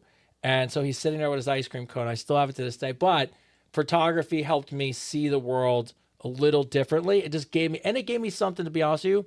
I needed something to take my mind off it. Yeah. So it helped me stay busy. So that's why I love photography. And journaling, I'll be honest, I can't read or write. So I'm out. No, I only can. I can. I can read and write, but I don't like to write. It's fine though. Just songs. But so what were you gonna say? I've always been a very artsy and extravagant person. I actually love writing. I love telling stories and all that. I do journal. I find that even though it's corny and I didn't do it for years, I was mad at myself when it worked. I was like, bro. Why did I start this earlier? Right, I'd love to say something else that really, really helped me and is actually, it is proven it helps you rewire your brain to think with more gratitude and just, think about it throughout the day. Writing down 3 things you're grateful for at the end of the night, every day. Yeah. Just 3 things you're grateful for. It doesn't matter if it was That's awesome. the pretzel I had today, but just. By the way, the pretzel could have been awesome. Exactly. Good Maybe mustard. you're really grateful for it. Right. But I have this little mini book. It says 100 tiny things that made you happy today or something like that. I Yeah. can't remember the exact name, but it's just a bunch of pictures and it has little drawings of little tiny things that make you happy. Your laundry was warm when you put it on. so good. Yeah. Your pillow Yeah. was cold and you went to go to bed. All your Things like socks that. matched. It's fine. Yes, Yeah. all your socks are matching. Yes, I didn't get a things bill in the like mail that. today. It's fantastic. It was awesome. All right, we have one more question for all of you. Okay. And then what we're going to do is we'll go back to Common Ground. And then I have a question about Common Ground. And then we'll bring up the website and the clam bake stuff. Yes. And then we'll And I want close. to make sure I mention the Voices of Change. that Yes, you saw. Yes. So, Okay. yeah, some more cool stuff we're going to do. Such all right, cool so stuff. last family question I have for all of you is, oh, here it is. Tyler from Nashville, Tennessee. I think this is a really good way to bring home the user questions. How do you handle big milestones when somebody is missing? So like holidays and birthdays. keeping them in mind. I think the best way to look at it, especially in the moment, sometimes it's really hard to not get emotional about it and not go into the negative about them not being here for it, but just appreciate that they'd be proud of you wherever they are to you. Everyone feels differently about their person and whether they're looking down on them or not, but just keeping them with you however you can and looking at it in a positive light that, even though they're gone, you're still doing your best for you and you're still hitting these great milestones. Brian always said that he was so excited to see us grow up and to see us succeed and all that, and it's hard that he isn't here to see it, but I still do think that he's somewhere watching us. Yeah. And there's like these little weird things that happen around the house sometimes. I'm like, there's a ghost. Brian, would you stop messing with the Wi-Fi, Brian? Like, I'm trying to get work done. Right. Right. So, what about you? So it's funny, the first couple holidays after Brian died were really difficult, and I remember vividly my kids making them amazing for me. I mean, I remember letters that Mia wrote to me that said, Brian's not here to do this for you, and I'm going to do that, and write just absolutely beautiful letters to me that would have come from Brian. Right. And they're just so heartfelt. And so they all kept him in mind. Like, we thought about him, we talked about him, and most of my holidays were celebrated with his family. Yeah. My family as well, but his family is involved in everything now. We're like one big very large family. Yeah, no, it's more people they to just marry. collect families. They've got their dad's family. They've got we're like huge. It's a communal now. So exactly. All right, you hit the infinite cousins glitch. Yeah, right. Yes, literally. People are gonna be at your wedding. You're like, who's that? That's your 6 cousins, nephews, brothers, uncle. You're like, oh, I met them before. So exactly. All right. So what I want to do is we'll go this way. Okay. All right. So I'm gonna ask you something about common ground. Okay. And then we'll come back to you, and then we could talk about all the stuff that we need to bring it home so we don't forget anything. Okay. As a parent, not just common ground, right? Because obviously we have a lot of people who live outside of New Jersey. Right. But, what does it mean to have found a place like that? And I mean, I know the answer, right? Because I can see and nobody would go through a program and then go work at the program and be part of it if they're like, yeah, it didn't work. But, as a parent, as a person who now helps out and has these foundations that you run, what has common ground really meant to you? I mean, it really brought peace to my family because I didn't know how to help them. And they were helped by going there. I was helped by going there. And we had a place where we learned how to talk about what we were going through, and we learned how to talk to each other, because I wasn't afraid after going there either about talking about these things. And that's one of the things that's really big, is that, even the kid and the teen groups, you see them talking to each other. And when somebody's really, really upset about, they're talking about, oh, I miss my dad, and they're really upset in group, the other kids, they don't say, I'm sorry. They listen. And then I hear people, I'm amazed, another child will say to them, why don't you tell us about him? It's like, talk more. Let's hear more. And it's just amazing. And that's what I feel like we found, that really strong ability to be centered around the grief and deal with it head on. Yeah. And I think what like you said is deal with it head on. And somebody at the group, and then I'll come to you, but said, it was, and I can't remember. It was somebody just like, running around the scope of stuff, me talking to people. It was like, no, I want to talk about it. Yes. Like I want to, I want to talk about it. Like but it's in a better way than, to your point of like, hey, sorry. Like, no, let's not do that part. Yeah. Let's talk about it. It helps, right? For you two, what has common ground meant to you two? I would say when I first went there, I didn't really know what it was about, but it was literally after the first or second night, I was mad that it was only once every other week. I was like, why can't we go every week? Yeah. It made me feel like I was able to talk with people and actually laugh and cry without it ending in this huge fight or this huge whatever. That it didn't end with me just sitting in my room crying alone. Yeah. It ended in us running around in the rage room and laughing and having fun. Like, you know how jealous I am of you guys having a rage room? when we make it big, Christian, like when we get real big, like in our next studio, like we should have a rage room. Like we'll build like a Joe Rogan style like warehouse, bro. Like we'll have like a game room, a rage room, like all kinds of stuff. Yes. You'll have Starbucks in there, so no, but it just blasts exclusively Rage Against the Machine. Oh, just yes, to be a big rage room, and you have to sign consent forms before you go in. Right. So nothing is Advice Unfiltered's fault that happens here. So, what about for you? What's it meant for you? Yeah, I mean, like Ava was talking about, I think that's a really, like, the most amazing part about Common Ground, because it makes something so heavy feel light. And you get to talk about how you're really feeling and talk about something serious that people don't make you feel very comfortable to talk about. Death is almost taboo in a way where people feel scared, and you can feel that they think they're walking on eggshells to ask you about the person in your life that's died. And so it was really, really helpful to be able to just talk about what happened and just be real and not have to be so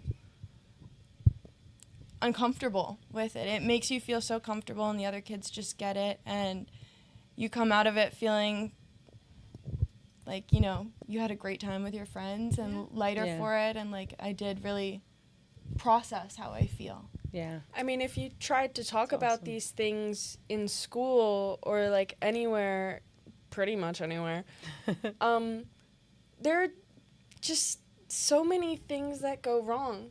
Yeah. Like when I told people about it when I was young, you know, they didn't say anything really nice. They didn't really care. And like, I know for you, this didn't happen to me, but one girl said something to you. People just say things that aren't helpful. Yeah, People just say things that don't help. It's just not helpful. And yeah, just be genuine. And again, say more than sorry. Yeah. You don't have to feel like you're walking on eggshells. And I don't think everyone should feel so scared of making people cry. Right. Sometimes you need to cry a little bit. Everybody and sometimes deals it's nice with to it. An ugly cry is good. Right. You know? Right. Ugly cry is Yeah. good. I've had some ugly cries lately, and you know, I tell people all the time, I'm glad no one sees it because it's a little like it's awful. But then there's something like freeing almost of getting some of that emotion out in a healthy way. So I agree with you. Like that's why I like a good song, like a segue into what we're going to talk about. A good song, or something journaling or something. It's I like when those emotions come back up sometimes because I just go, oh, they've been buried in there for a while, and it actually when it's over, I'm like, I'm actually glad I felt something. I'm glad I still feel, but I'm also excited that that I've gotten it out because I do feel a little bit like a reset for it. Holding down your emotions just makes it all bubble up. It's like shaking a champagne bottle. It's gonna explode. Yeah, and not drinking it, of course. Yeah. Of Only course, if you're of over course, 21. Can I say how much I relate to that statement, boss? Yeah. Like truly, like it just it also is the weird palate cleanser reminder that like, oh yeah, I am human. I am okay, and I do miss this person because you do go such a long time without like the crazy ugly cry after a while, but then there'll be little things that'll just bring it all back up, and you're like, okay, I'm not a robot. I'm allowed. Sad. Yes, exactly. And I know I will say this because you two probably don't know this, but Christian lost his father when he was very young. How old were you? I just turned 21. You just turned 21, right? Yeah. And he was actually a famous. We're old, so you wouldn't know this, but he was a famous. Would you say fair to say R&B pop? R&B, hip hop, and pop. Yeah, like if you heard some of the songs, you would know samples from Really? me. And just send it from memory bliss to you, baby. That's so. So I know one of the most amazing things that you ever shared with us is the end of the album. Oh my God. His father, like on one of their albums, and how old were you when it was recorded? Oh, it must have been 95, so 95, 96, 97, 98. So probably 2 or 3 years old. So another thing that kids will never understand is like sometimes what artists would do is on a tape or a CD, the song would end, but if you kept playing it, there'd be like something hidden, Like it's somewhere like a minute or 2 minutes into the song, and at the end of the album, he hid them. Well, you were laughing or talking to your dad, I was right? talking to my dad. He was recording, and I opened the door, and I go, "Dad, did you finish your la-las?" You finish your la-las? And he's like, "Yeah, I'm done." And I'm like, "Can we come hang out?" And he's like, "Yeah, go tell Mikey bye-bye." And we have like this whole brief little conversation.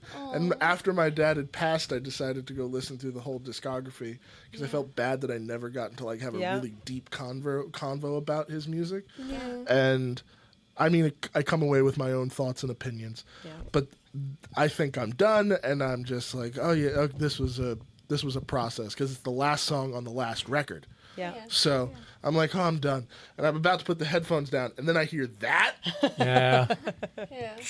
got the ugly cry. Yeah, the whole my neighborhood became a water park that day. It was, but yeah, no, it was it's very special because I will say that I'm very lucky that I can still find clips of him and hear his voice and do things like that. But then the crazy thing that I get on almost every day, I posted a video talking about my dad. And one of the things that I get notifications for, I'm not gonna cry. It's okay. We do it all the time here on this side, bro. It's fine. It's weird on this side. Is comments from people telling me how much he meant to them. Like, oh, PM Dome was here for this, and this in my life. And how much we loved him and all this type of stuff. And then there's occasionally that one that comes through that loves to troll and stuff like that, where I'm like, that's why I get jealous of you guys that had the rage room, because I just be like, you son of a Johnny 45 from Tampa. I hate you. So, but that reminds me real quick is I remember I used to, as a little kid, I used to make vlogs. Like when I was really young, I used to just record everything I did. And I would record me making slime with my stepsister and all of this. But I was looking through my camera roll one day, just looking at random things, and I was showing my friends these stupid vlogs I would make when I was a little kid. And this one is me in Disney when I'm like, how old was I? Like 4? I don't know. Yeah, whatever. But I'm recording and I'm talking and I'm babbling.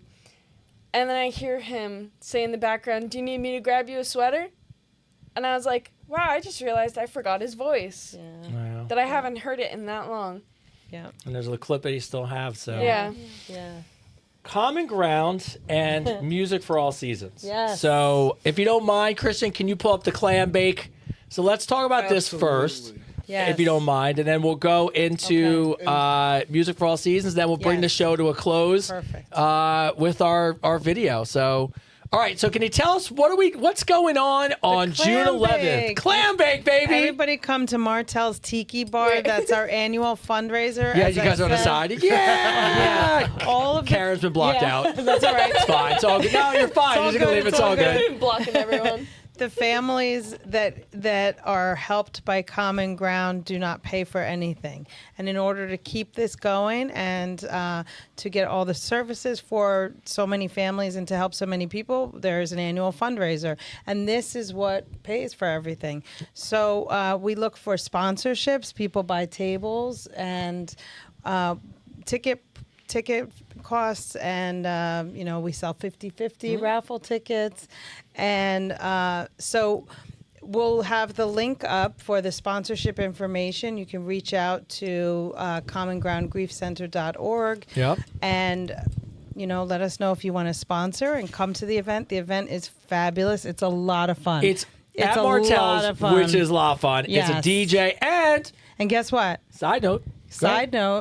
So Tony and Chris are going to be involved, and they're going to be... I like to think we're MCing is like a thing. Yeah. I like to think that a microphone will be on stage. At some point, there will be a microphone in front of Tony, and he'll be telling Chris what to do. Yes, and I believe if the money's right, it'll be a lot of fun for a lot of people. Yes. So, but look, in a really good way, these organizations, I went there. Tomorrow, I'll put up the sponsorship information, and I'll share some pictures and some videos so we know that it's out there. We'll share it out to the world. But, I always say it's about donations and sponsorships. Sponsorships, if you're a business, you're looking to get in front of the right people. You're talking about over 1,200 people at these things. Martell's is beautiful in June. Let's be honest. It's an excuse to go do a clam bake, which is awesome. Yes. And potentially see some other Advice Unfiltered things that will happen, which is cool. Oh, and Daddy Pop is playing. Oh, Daddy Pop's playing. There's a DJ. I mean, come on, people. But two things are important. A, if you want to sponsor, hey, great, it's awesome. But then I also tell people, look, there are a lot of great causes, do a lot of great things. Yes. But even if it's a simple donation of $5, like anything helps. And I went there on purpose to see it all. And it is rock solid, amazing. The lady who runs it is Lynn Snyder. Yes, I wanted to make sure I think it right. So she is incredible.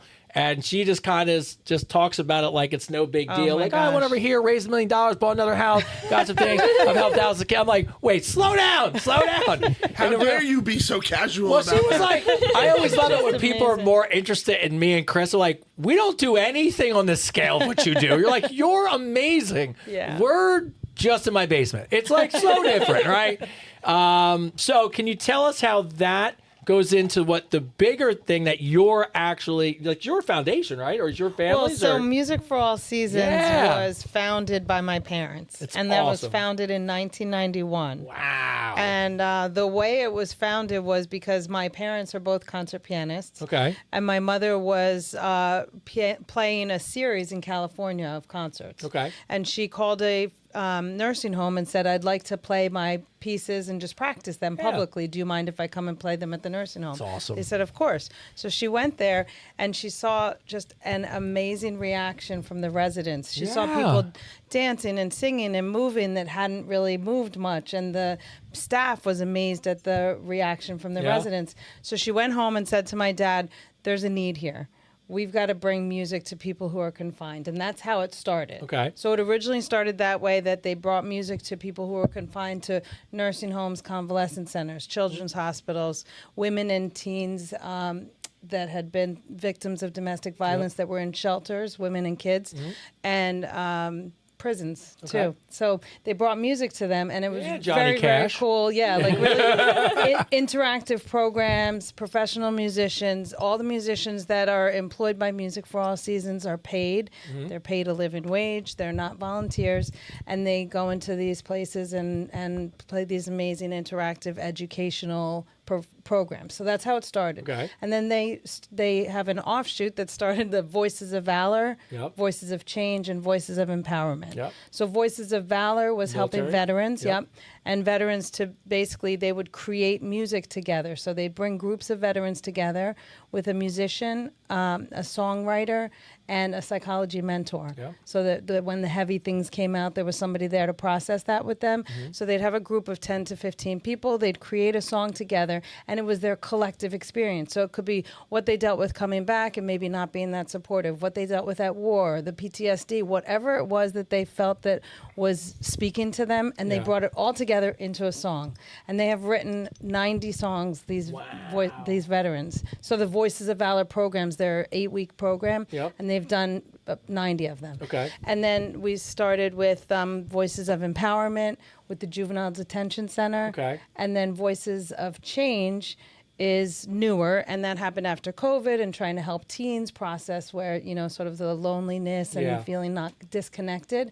So they did Voices of Change in the Boys and Girls Club, and this is the first time that we brought it to Common Ground. So now Voices of Change. That's what I saw you say. Voices of Change, and they're in the process, in the middle of the very first one that's at Common Ground, and so they've got a group of kids that volunteered to be a part of the first one. Okay. And they're creating a song together about their... I don't know exactly what it's going to be about. It's going to be about whatever they want it to be about. I saw the lyrics, but I'm not telling nobody. And they can make it about, the loss of their person, how they feel. They can make it about whatever they're going through. And this particular song, we did hear it. Yes, we got a did. Sneak preview. I got sneak preview. We heard part of it because it's not completely finished yet. And it's absolutely amazing. It's amazing. And the world premiere is going to be at Martell's Tiki Bar on June 11th at the fundraiser. So if you want to see the kids perform it live, that's where you've got to go. Yeah, it's awesome. Technically, we made all of the lyrics for this song in 3 times. It's amazing. Which was about amazing. an hour and a half, maybe 2 hours each. Yeah.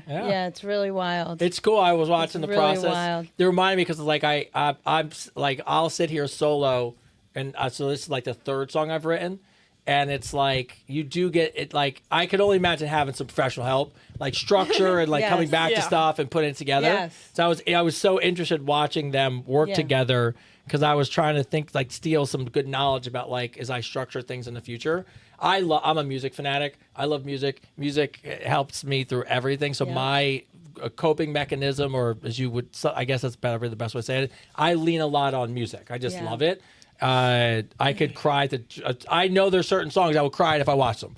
Like I have a mental association when I hear a song. Like it's such a random example, but there's a song called by Sarah Bareilles.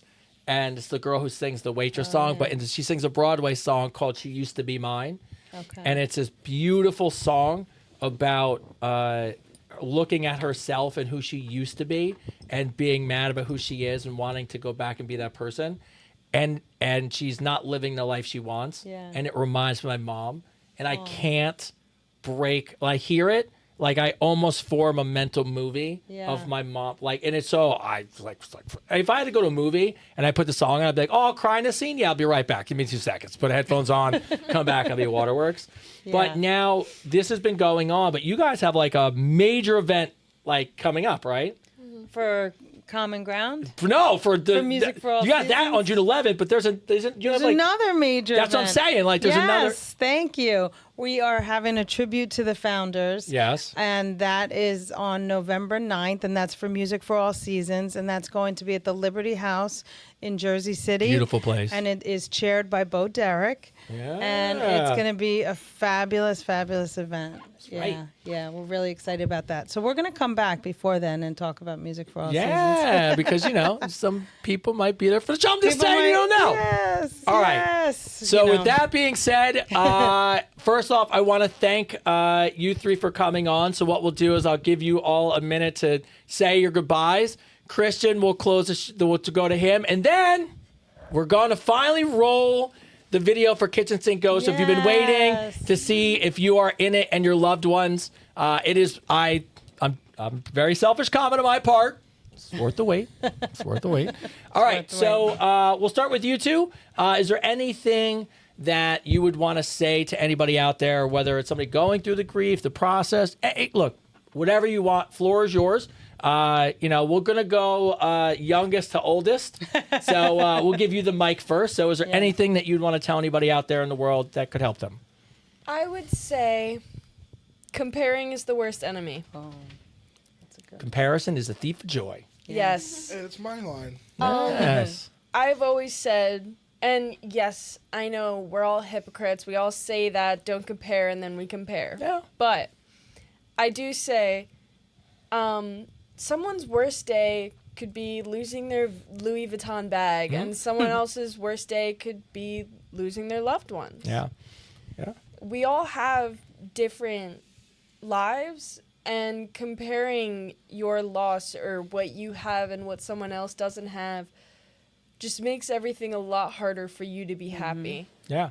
What I would say to you is 2 things. One, someone said that to me, and it resonates with me all the time. They said, someone's worst day is their worst day. Right. Like that, you just can't, that feel doesn't, like I've heard you say whatever that, it is. yeah. Yeah, I've said it Yeah, before because yeah. I stole it from people, but Yeah. it makes me sound smart.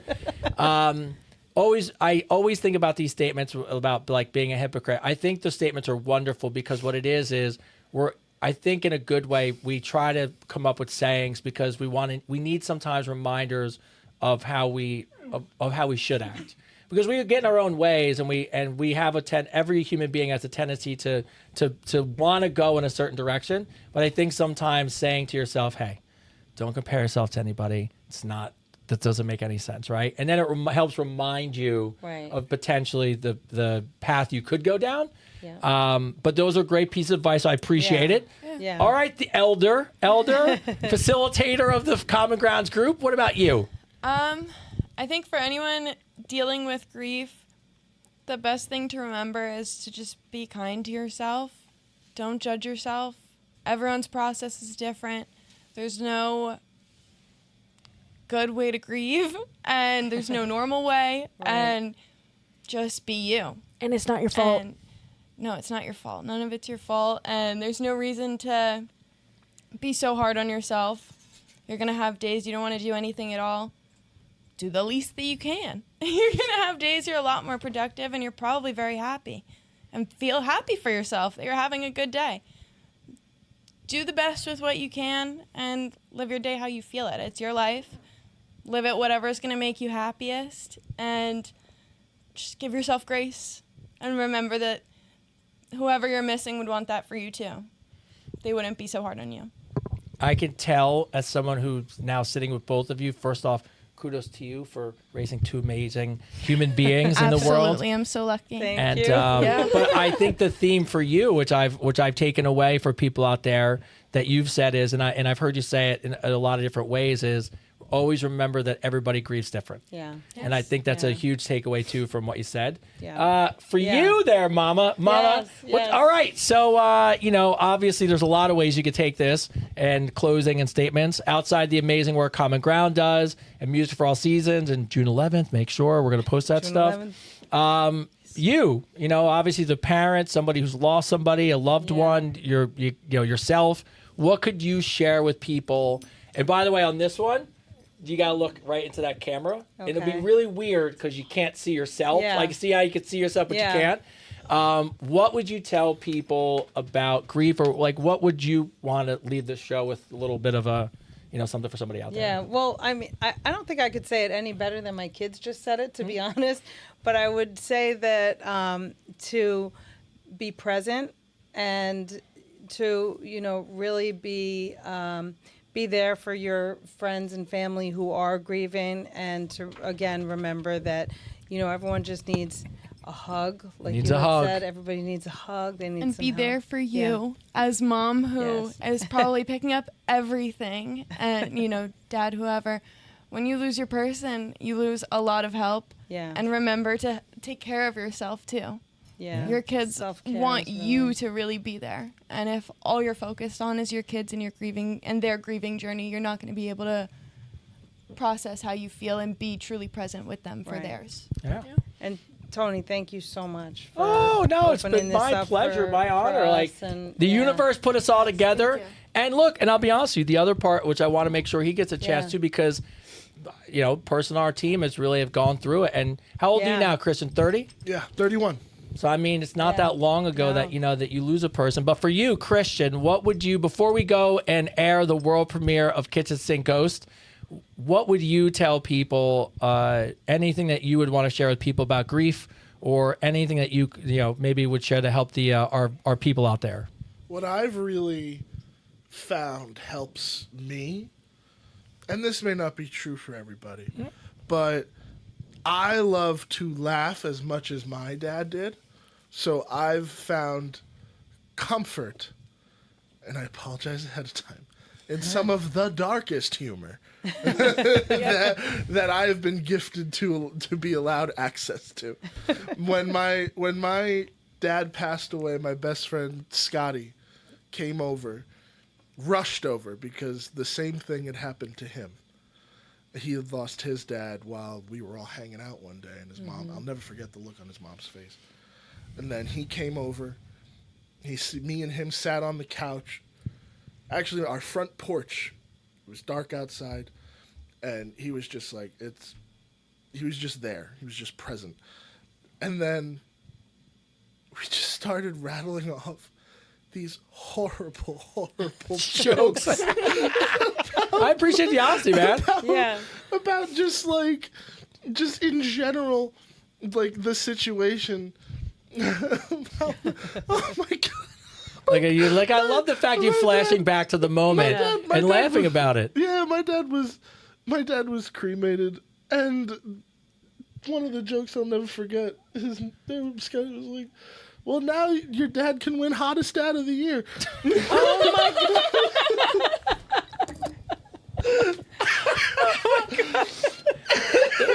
And I'll never forget, because honest to God, it was along those lines, it was one of the first times I had actually genuinely found myself laughing and enjoying the memory of allowing to be happy about these memories.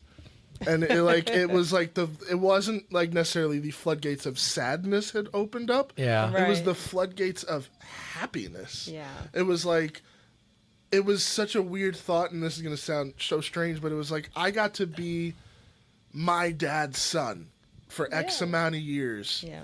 And I got to experience this amazing human being. And he may be gone, but that love will always persist.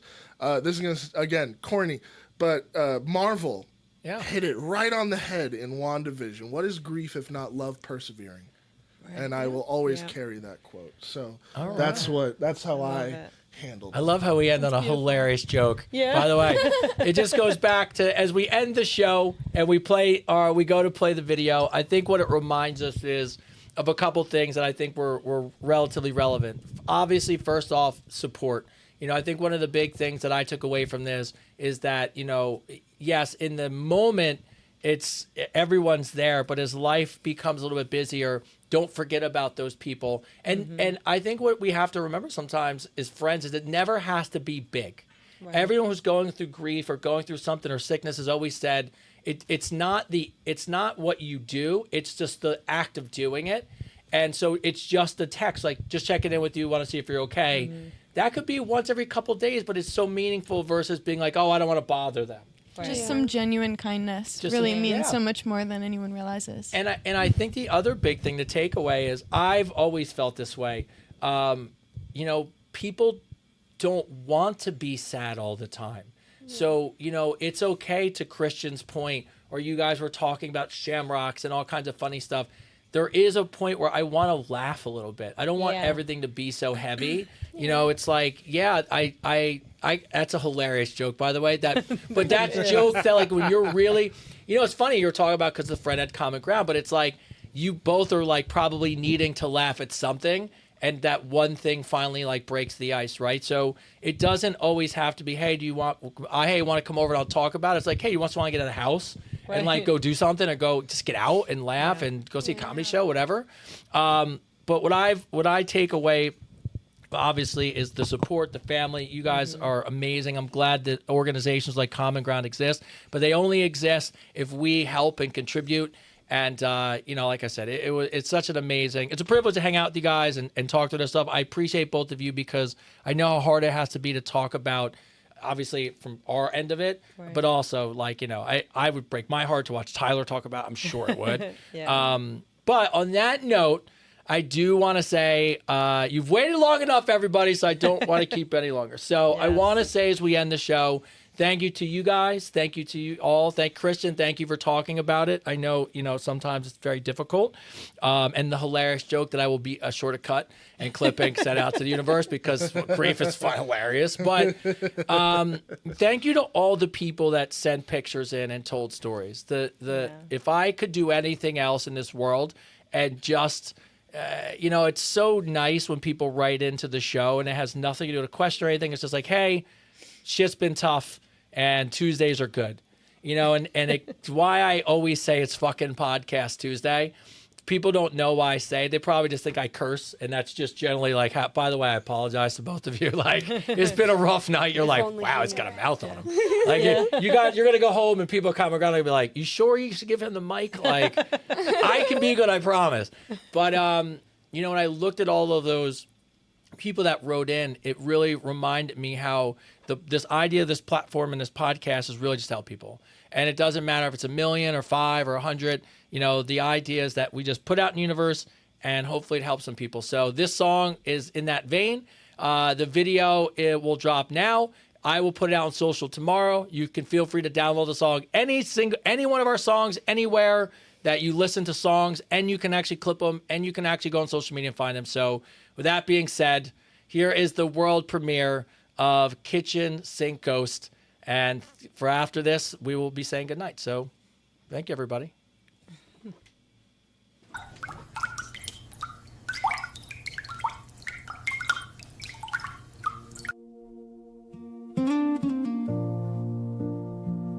Mm-hmm.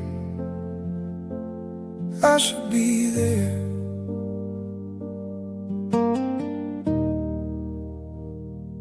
I saw you at the kitchen sink tonight.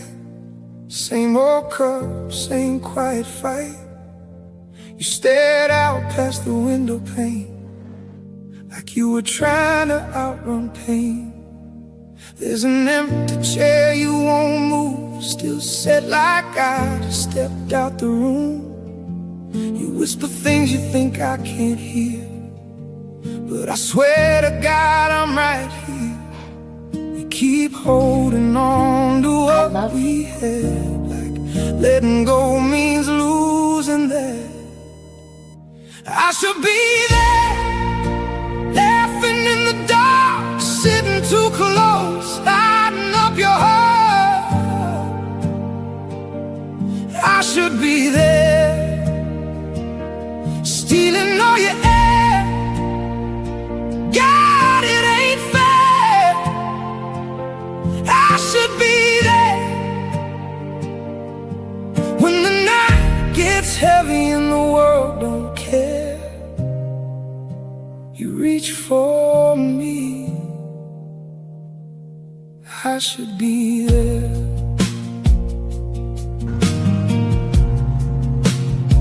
I watched you drive down our old street, slow down when you passed our beat. You still know every crack and turn, like muscle memory doesn't burn. You talk to me like I'm still around, say my name when no one's found. And every time you break in two, there's nothing I can do for you. You think you're walking this alone, but you've never been on your own. I should be there, dancing in the rain, calling your name like nothing's changed.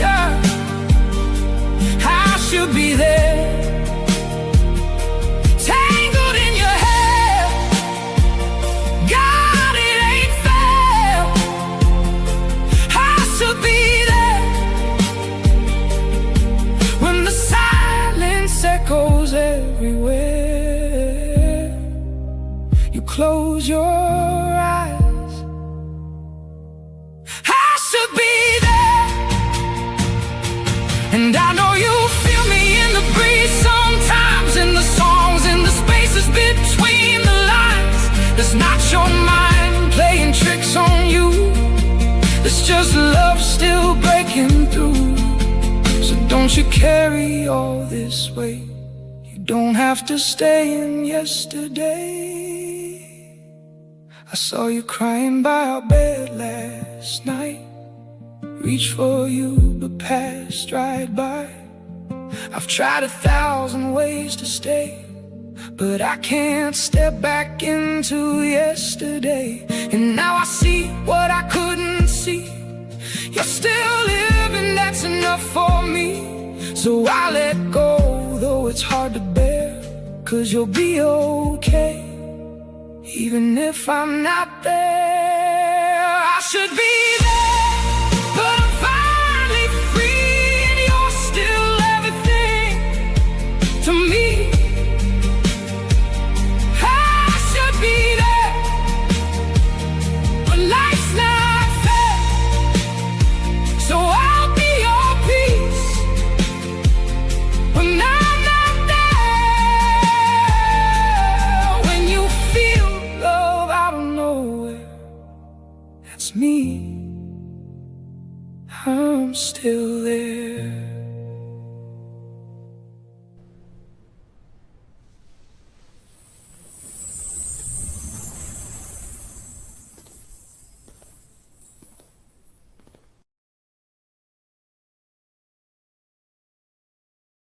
I've seen it like so many times. I'm like, I can't Am I still on? Oh shit! All right. Well, thank you everybody. Sorry for the ugly tears, but I appreciate you. I love you all. This has been Advice Unfiltered. Hold on. Season 2, episode 14. You gotta replace me. Ready? Thanks, everybody.